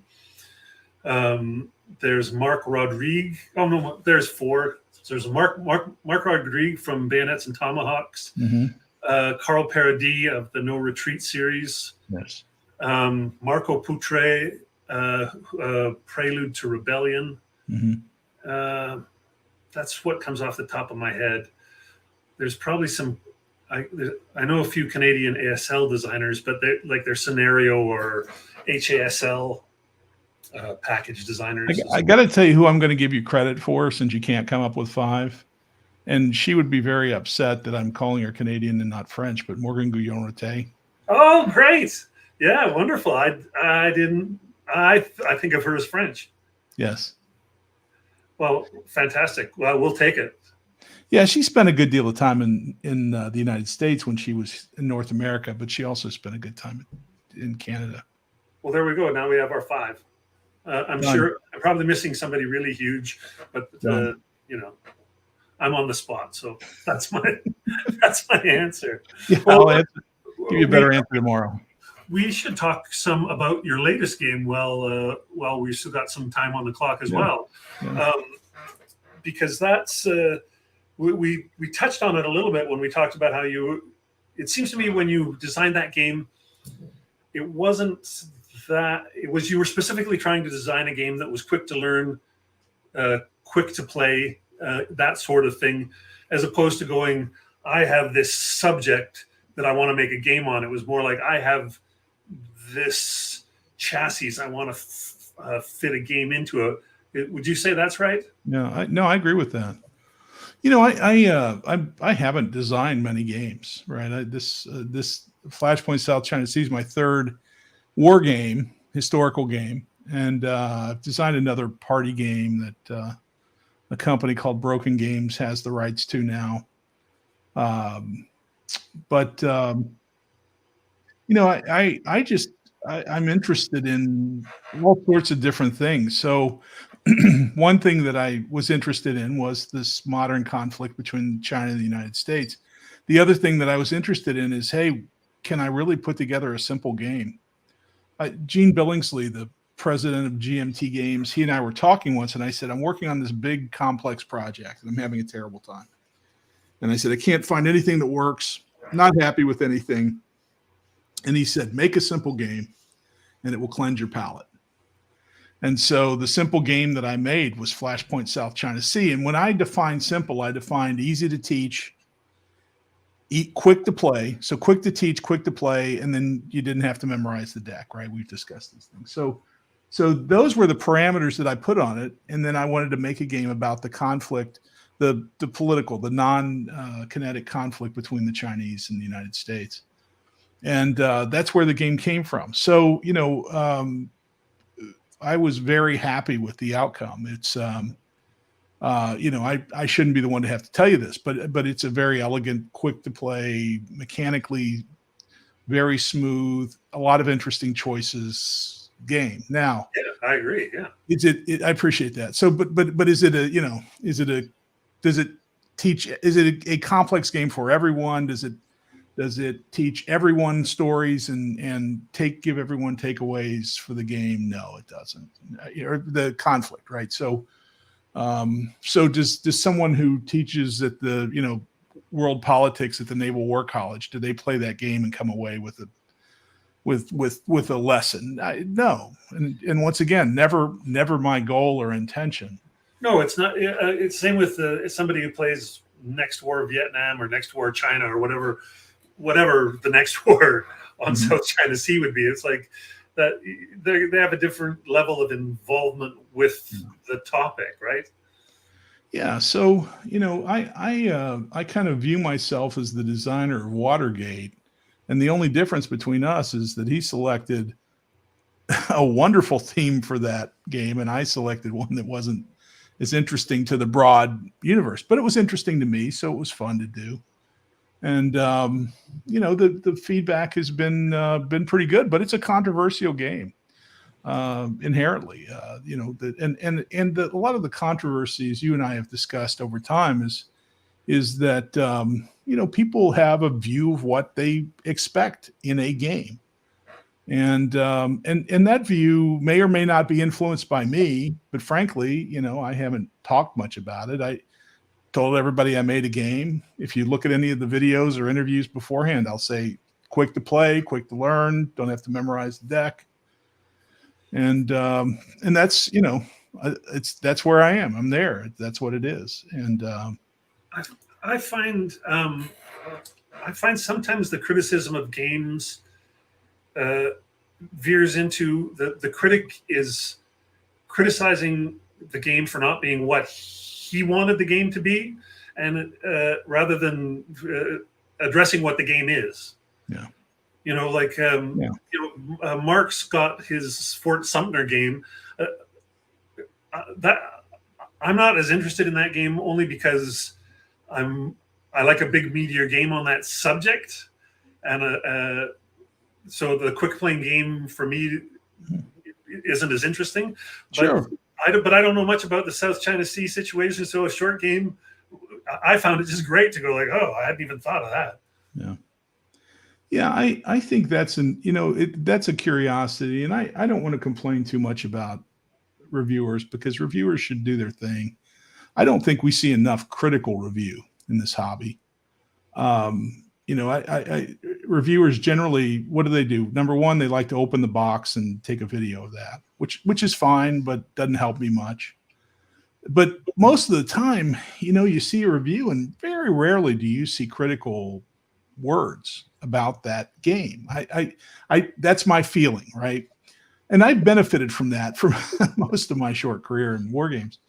So I don't want to complain about critical reviews, but at the same time, I think that it's important that the reviewer understand where the designer was going, right? I'm not designing based on what you want, and I'm trying to anticipate that because I can't. I don't want to. I want to design it based on what I want.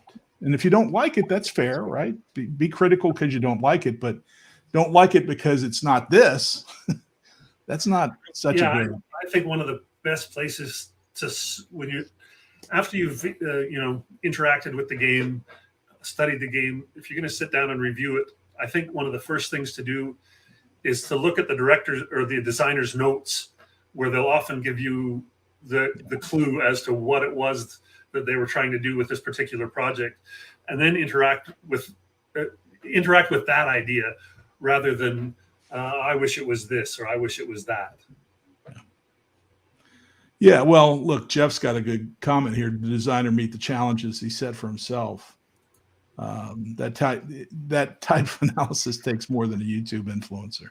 Yeah. I'm with you. I mean, but then the other thing that comes along is when you are a YouTube influencer or what have you, you tend to want to work on. You want to put your energy into. It takes a long time to make a damn YouTube video.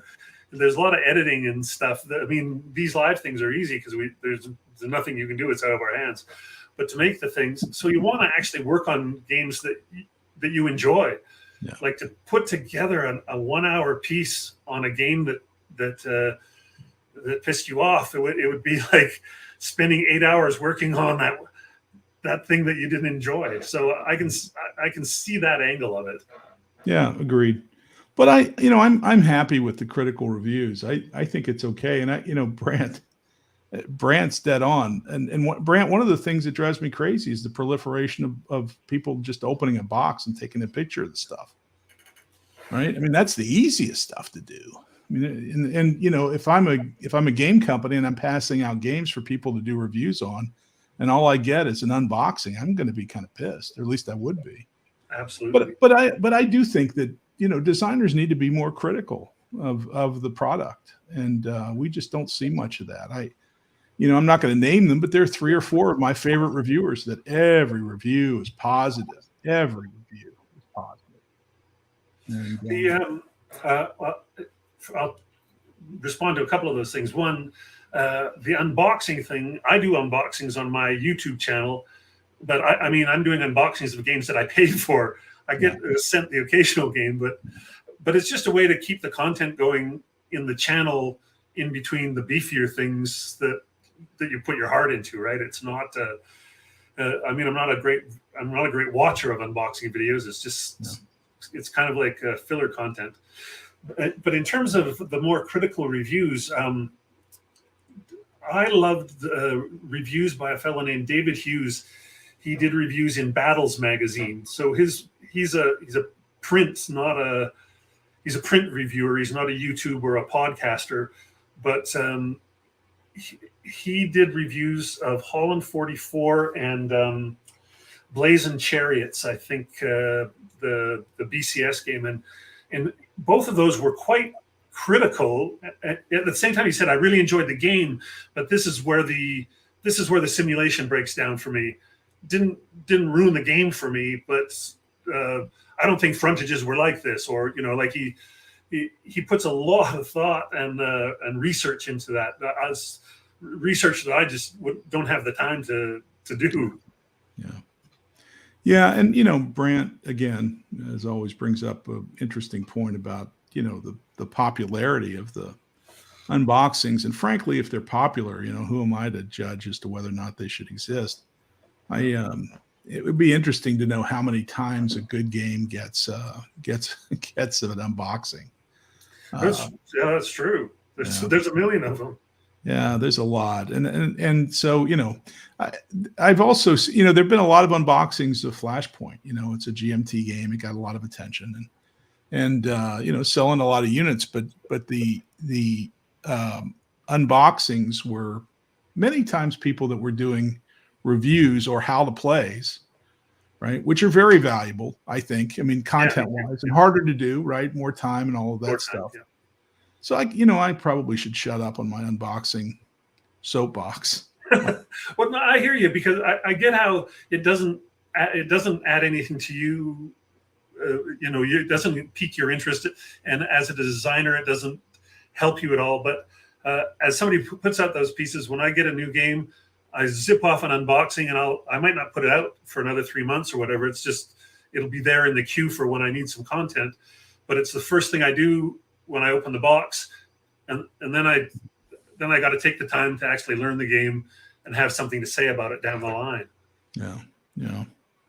And Robert's point here about that you highlighted is about people don't want to be negative sometimes, and I hear that.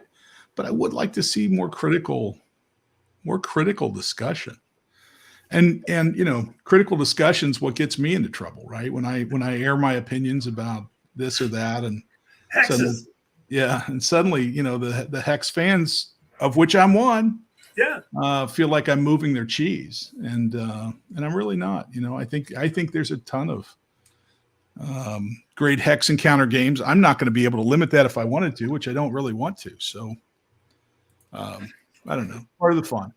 Well, that's the thing. I mean, the tempest in the teapot in terms of the discussion about Harold doesn't like hexes. It's not that. It's wanting something other than hexes without getting rid of hexes. Is like to say we have something new means we don't get something old. That's just not how the world works. Yeah. It's not a zero-sum game. It's way more additive. I mean, we think about sometimes the 80s as a golden age, 70s and 80s as a golden age of war games, but I mean, we're pumping out more in 2 months than would come out in a year in 1975.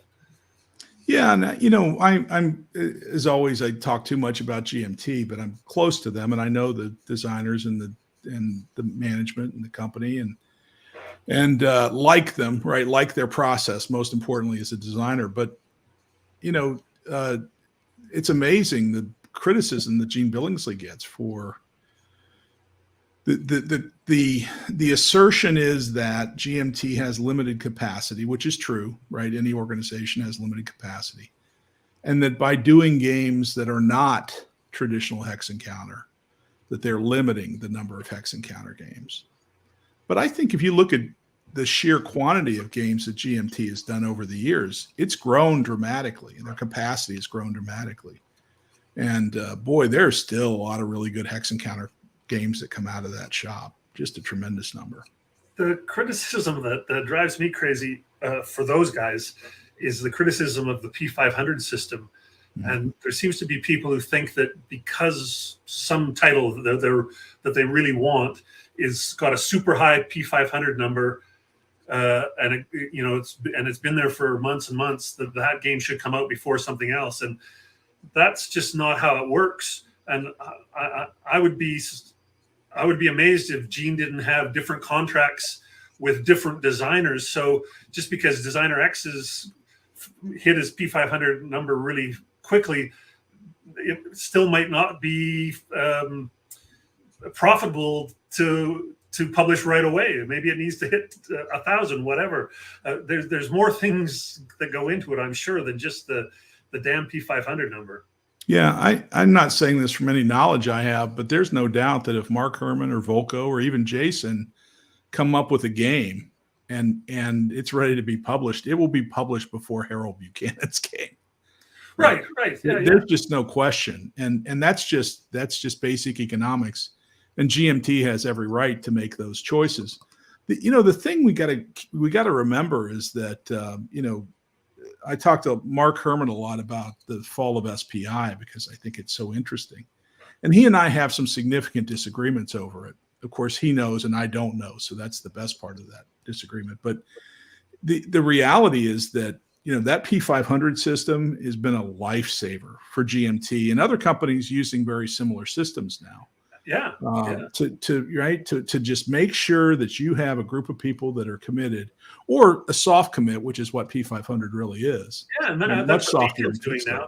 They've kind of got a P250 system going, and it's a soft commit as well. It works great for them. And for them to be able to use that works to all of our benefit. Now, it's frustrating for designers because what it means is that if you come to GMT and you have a finished game and you hand it to them, and it goes on P500, you still have to wait. And unless you're Mark or Volko or John Butterfield or Jason Matthews, it takes some time. It's a system that we all need healthy companies. The other thing that I'll say that's controversial, and I know you're shocked that I would say something controversial. The prices we pay are far too low for these games. Far too low. I hear you, but I can't get on the double the price bandwagon. Well, first of all, this will appeal to your Canadian sensibilities. There's a bunch of people that just work for free. Yeah. And I'm not talking about designers, they're developers and play testers and even art, right? Underpaid. Play testing is just the most awful work. Like, it takes a certain kind of person to do it. It's a volunteer army. It's all volunteer, right? So the people have a right to get paid. But we need healthy game companies, and if we don't allow them to be healthy, they won't be around for any of this. And so I get very frustrated when I hear about complaints about pricing, because these are products of intellectual property. They're not products of components, right? That's not how you price them.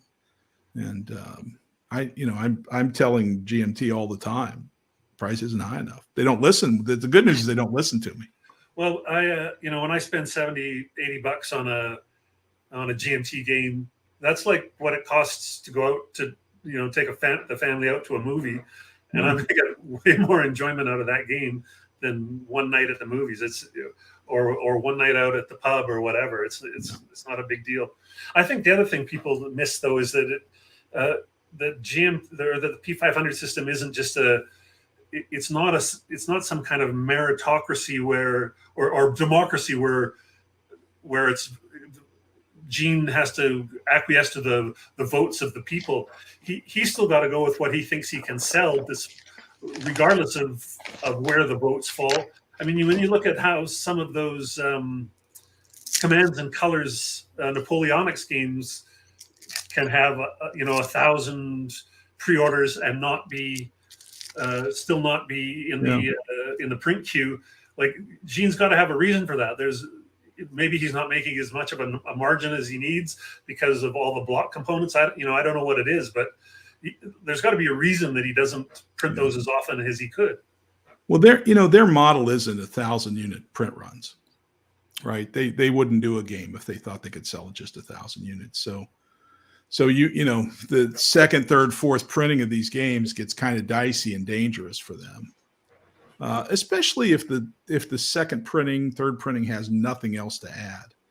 And that's the other thing the other point I make to them is that if you're going to do another printing, improve it, do something good, add some more solo, better solo, more scenarios, better art, whatever. Right. But improve it and you won't have that risk. But then make an update kit as well. I'm trying to keep up with Brant is just bombing us here with thoughtful analysis. Shouldn't his face be here? Can we get Brant on here? I mean, come on, Brant. If you're gonna, he could pop in. He must have the invite. He's got to have the link, right? If he's gonna be thoughtful and give us all this insightful commentary, he should put his face behind it. Yeah, I took my extended family out for lunch right before. Hamburgers, French fries, soft drinks, nice place on the beach. Over $100. I would have much rather gotten them all bologna sandwiches and then went ahead and bought a game. But yeah, it's funny how we get we get all bent out of shape over the price sometimes when you think of how much enjoyment you can get out of it. But then I also think about, we touched upon this earlier about there's a lot of folks who play a game once and move on. And so they're not getting the same sort of cost per hour benefit out of it that those of us who like to play a game multiple times do it. Yeah, absolutely. Brant, check your email. If Grant isn't going to give you the link, I just did. No, that's good. I just took control of things, Grant. I'm sorry. That's good. Plus, we're only going to have 2 minutes of his time to talk anyway. So he's at work, so he might not have a webcam anyway. I'd like to see where he works. I'd like a tour of his office, and I'd like to talk to some of his coworkers. Oh yeah, really get to know what everybody thinks of him. That's right. Thinks how he's been kind of taking his foot off the gas while he's putting all his energy into the ACDC instead of his actual work. That's right. You all think he's working here at the office? Are you crazy? Yeah, no, they know. They're just like, oh man, we need Brant back because he's just really letting the whole team down. Hey, we only have a few minutes, so while Brant is trying to figure out how to use the link, if he is, I wanted to talk a little bit about SD HistCon. We have a SD HistCon event coming up on March 18, which is a Saturday. And Grant, hope you will be there and hang out with us. 1 day event, very similar to what ACDC does here. And of course, we work closely with Brant and trade ideas and help out however we can. That's one thing, but we also, we're going to turn San Diego Historical Games Convention into a not-for-profit. Which enables us. It's going to enable us to grow and do a bunch of things that we've been trying to do. So that's all good. We also have. There we go. There we go. Yeah, ignore the Middlesbrough stuff. I'm at my boss's desk. So I'm a Newcastle guy, not a Borough guy. It says People's Republic of something. What is that? There we go. That's pretty good. How's it going, Brant? I help manage the desk at a local indoor soccer facility on the weekends. So I am legitimately at work. So I closed the office door for a minute so that I could hop on. Say hi. Yeah, I'm you have a minute and 30 seconds, but how's the con going for you? It's going really well. We've got a couple of events that didn't have any players show up or sign up even, which was a little disappointing because there's some cool games, but I think they're just sort of outside people's comfort zone. And then we had one event where two events where we had some GM issues, just GM illnesses, injuries, whatever, that we lost the GMs. For all the ones where we're getting GMs and players in the same place, they're having a great time. Yeah. So It's just connecting GMs and players in a couple of cases. Well, Brian Heilman got sick, couldn't help it. The guy that was supposed to GM the Twilight 2000 game spent last night in the ER, couldn't help it.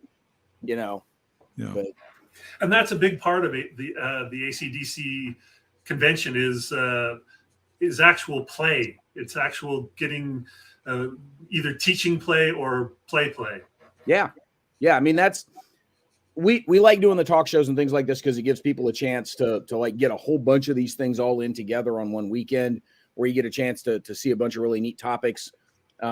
But ultimately, it's all about the games, and we've got a lot of great GMs.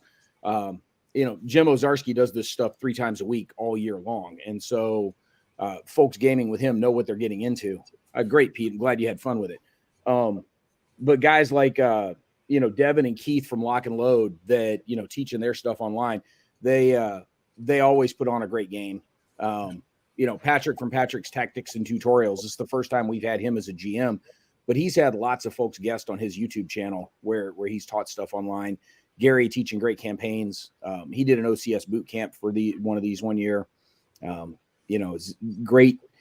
We like to find GMs that are good teachers of the games, and that's one of the key things we're looking for. So we have a great time with those guys. Well, for guys like me who are, sort of stuck in the middle of nowhere in terms of live conventions, ACDC and HistCon, San Diego HistCon Online, they're like a lifeline. Yeah. I'm glad we're able to help fill that niche for folks that can't get to a virtual one or to a real one, or see this as a good, I don't want to say filler, but a good, spot in the calendar for them to be able to join one of these. I'm glad when we're able to get those guys to have some fun. I do, Harold, you were talking earlier about sort of the difficulty of some of the critical reviews and that you would like to see a little more critical analysis of those things. 2 thoughts on that. First of all, I think there's a lot more of it out there than people realize. The problem is that instant push button publishing has so fragmented the wargaming media world that you really got to go looking for it. There's lots of folks that have a lot of really good, interesting things to say, but it might be buried in a game specific forum on BGG, or it might be, God forbid, you try to find something on the Consim world, on CSW, on the main CSW forum site, or it might be on some dude's blog that's got like 4 subscribers. There's a lot of people with really interesting things to say that don't always have a big megaphone to say it with, and it can be hard to find, and that's a big challenge. The tricky thing, I think, is, we were talking about David Hughes earlier, and you mentioned liking his stuff in the comments as well, Brent. Yeah. Whenever he publishes something that criticizes a game a bit, or has some quibbles, he just gets hammered online about it. From all the, the big fans of the game, just let him have it, as if he'd, put a knife in a baby's eye or something. It's like, he just said he didn't really think the frontages were real. It's not that critical a thing. Yeah, there's a couple of sacred cows that I've consistently taken shots at in my time as a war game commentator, and folks have heard most of those arguments plenty of times by now. But anybody that wants to quibble with things that I'm criticizing had better show up with receipts, because I've got reasons why I'm criticizing those things, much like David Hughes. Like if David Hughes is saying, we did the research, the frontage on this is X, the game portrays it as Y, that's a problem. Like he's got the documentation to back that up, and people can gripe about it. Well, the game's fun anyway. Fine, go. He's not saying don't play the game. Exactly. And so when I start similarly criticizing, modern ground combat is kind of my shtick. That's the world that I know the best. In the vast majority of the Cold War goes hot games that exist at battalion level and above, the Cav units are never properly portrayed. There are very few of them that do. That's because the Cav units don't operate as a monolithic battalion somewhere. They are far more spread out. It's the frontage thing, and that's why that's top of mind, because you mentioned that with David Hughes. If you pull out, the Würzburg game from Mod Quad 1, the U.S. Army Div Cav unit is this overpowered single counter floating around the battlefield. Well, yeah, because you add up all the firepower in one squadron, and it's way bigger than any of those other battalions on the map. The thing is, it doesn't operate as a monolith. Like, it's spread out all over the map. And so you can legitimately say, hey, that's not how this unit is supposed to be used. Yeah. Somebody's going to pitch a fit about it, but they're doctrinally, they are wrong. Like I can pull out the FM and say, that's not what this unit does. So that's like Brian Train's great criticism of I think of the Central America game about how the insurgent forces are treated as if they were organized brigades and battalions. No, it's a kinetic model of a conflict that was not kinetic. Yeah. My favorite criticism of Liberty or Death was, and it was hard for me at the time, but I love it now. But it was I cut it out and pasted on Word, and it was 5,000 words, and the title was "What I Don't Like About Liberty or Death." And you get a little more comfort and a little more grace behind accepting the fact that there are people that don't like your game, and there's nothing you can do about it. First of all, I think it is a gorgeous game. It is one of the best looking games that I've ever put on a table in front of people. It is. To me, the biggest criticism for Liberty or Death, and maybe I'm scratching a sore itch here a little bit, but the biggest thing is the campaign game, the full length one that starts, early as you can go and runs till the end. The two biggest problems are, one, the French player can show up at halftime and he hasn't missed anything. Yeah. Just it's the nature of the conflict. Like the French didn't show up till the middle of the war. Right. But the other thing is a smart Indian player can't lose because the British have no incentive to go attack the Indians and keep them down. They're their allies. Why would you? The Continentals can't afford to attack the Indians because then they're going to run out of, firepower to hold off the Brits until the French show up, and the French aren't even there to do anything about it.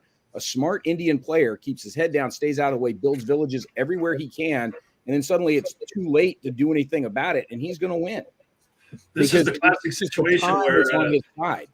When somebody boldly says side X can't lose, this has to be played out.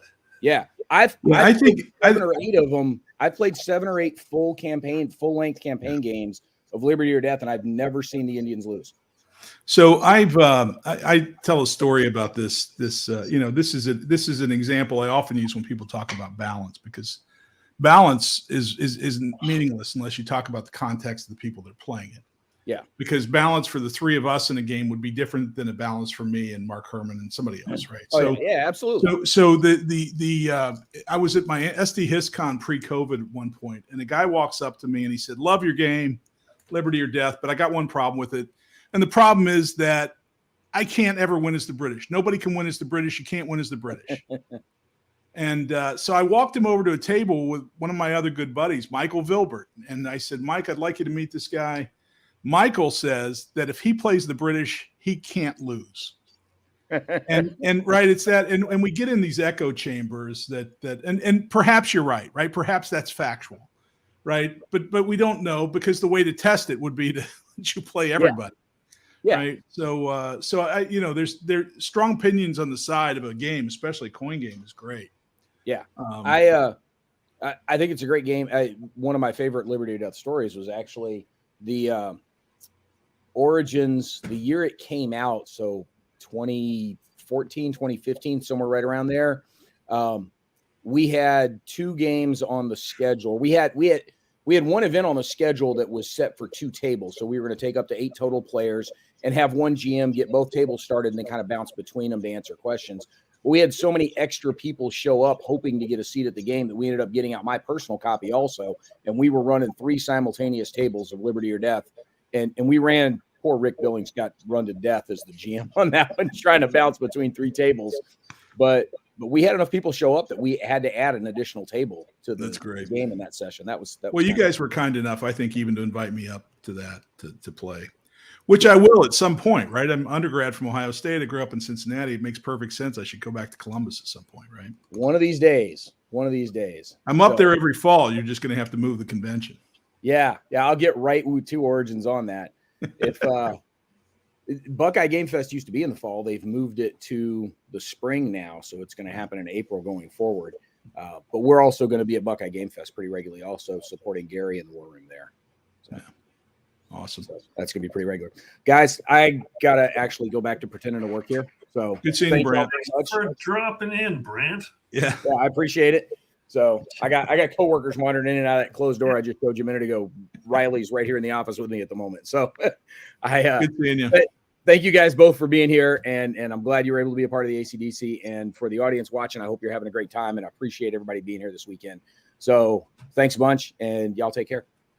Peace.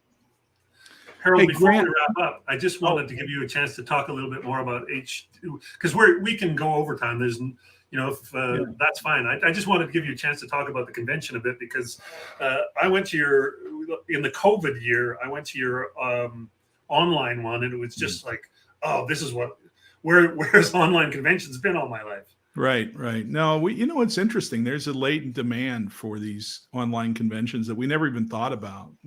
And there are plenty of people that are either in a place where they can't get to these other conventions, or perhaps mentally they're in a place where they just don't want to be around a bunch of people, for COVID or not, right? So we've seen a lot of people. The other, these, I don't know, I could go on at length about these online conventions because they're great with the ability to pop in and pop out and see and we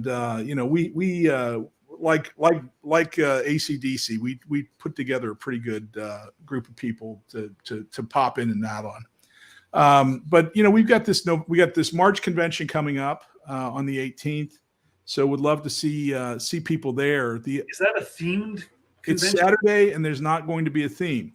I'm going to have at least 2 tracks. I'm going to have a track for designers.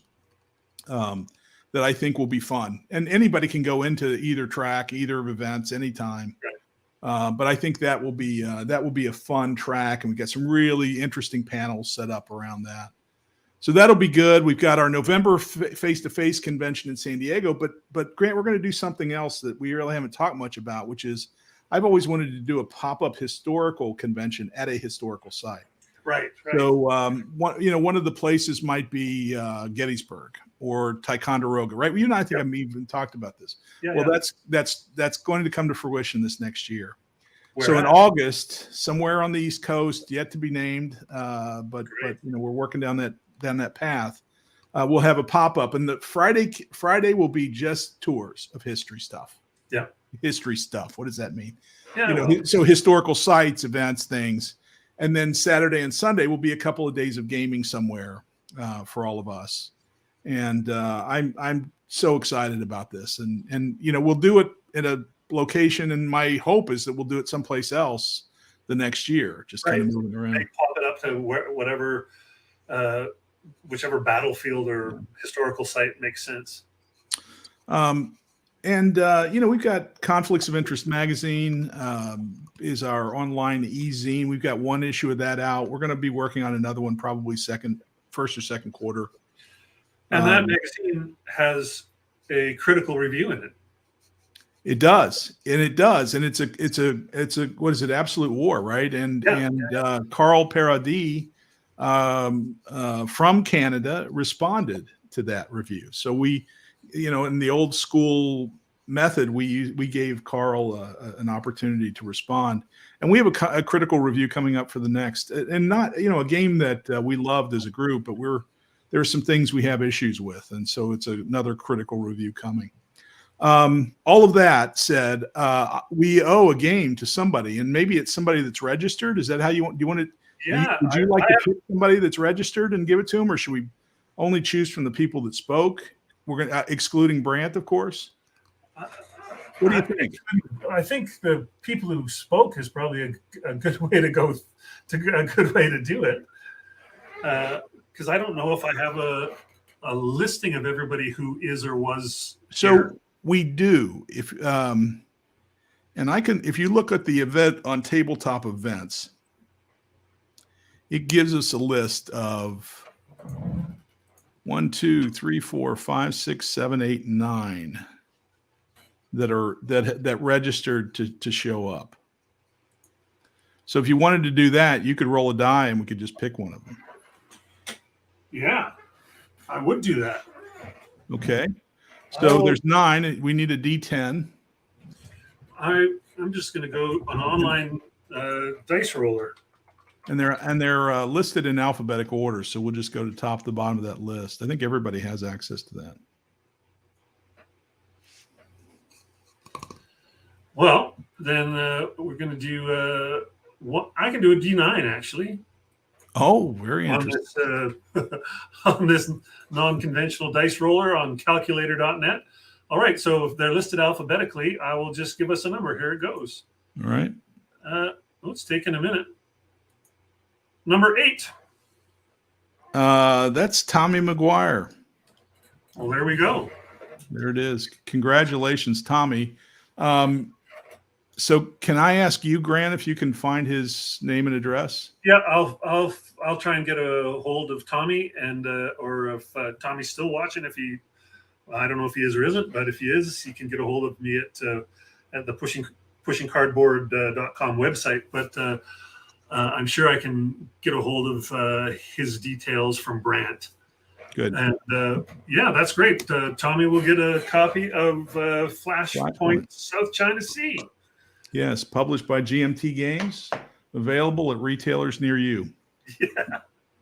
Well, thanks. So, you know what, Harold, we only got through maybe a third of the stuff I wanted to talk to you about today, which totally makes sense given the way we both like to yak. So yes. We'll do this again. We'll do it again on either on my podcast or, God damn it, your podcast. Yes.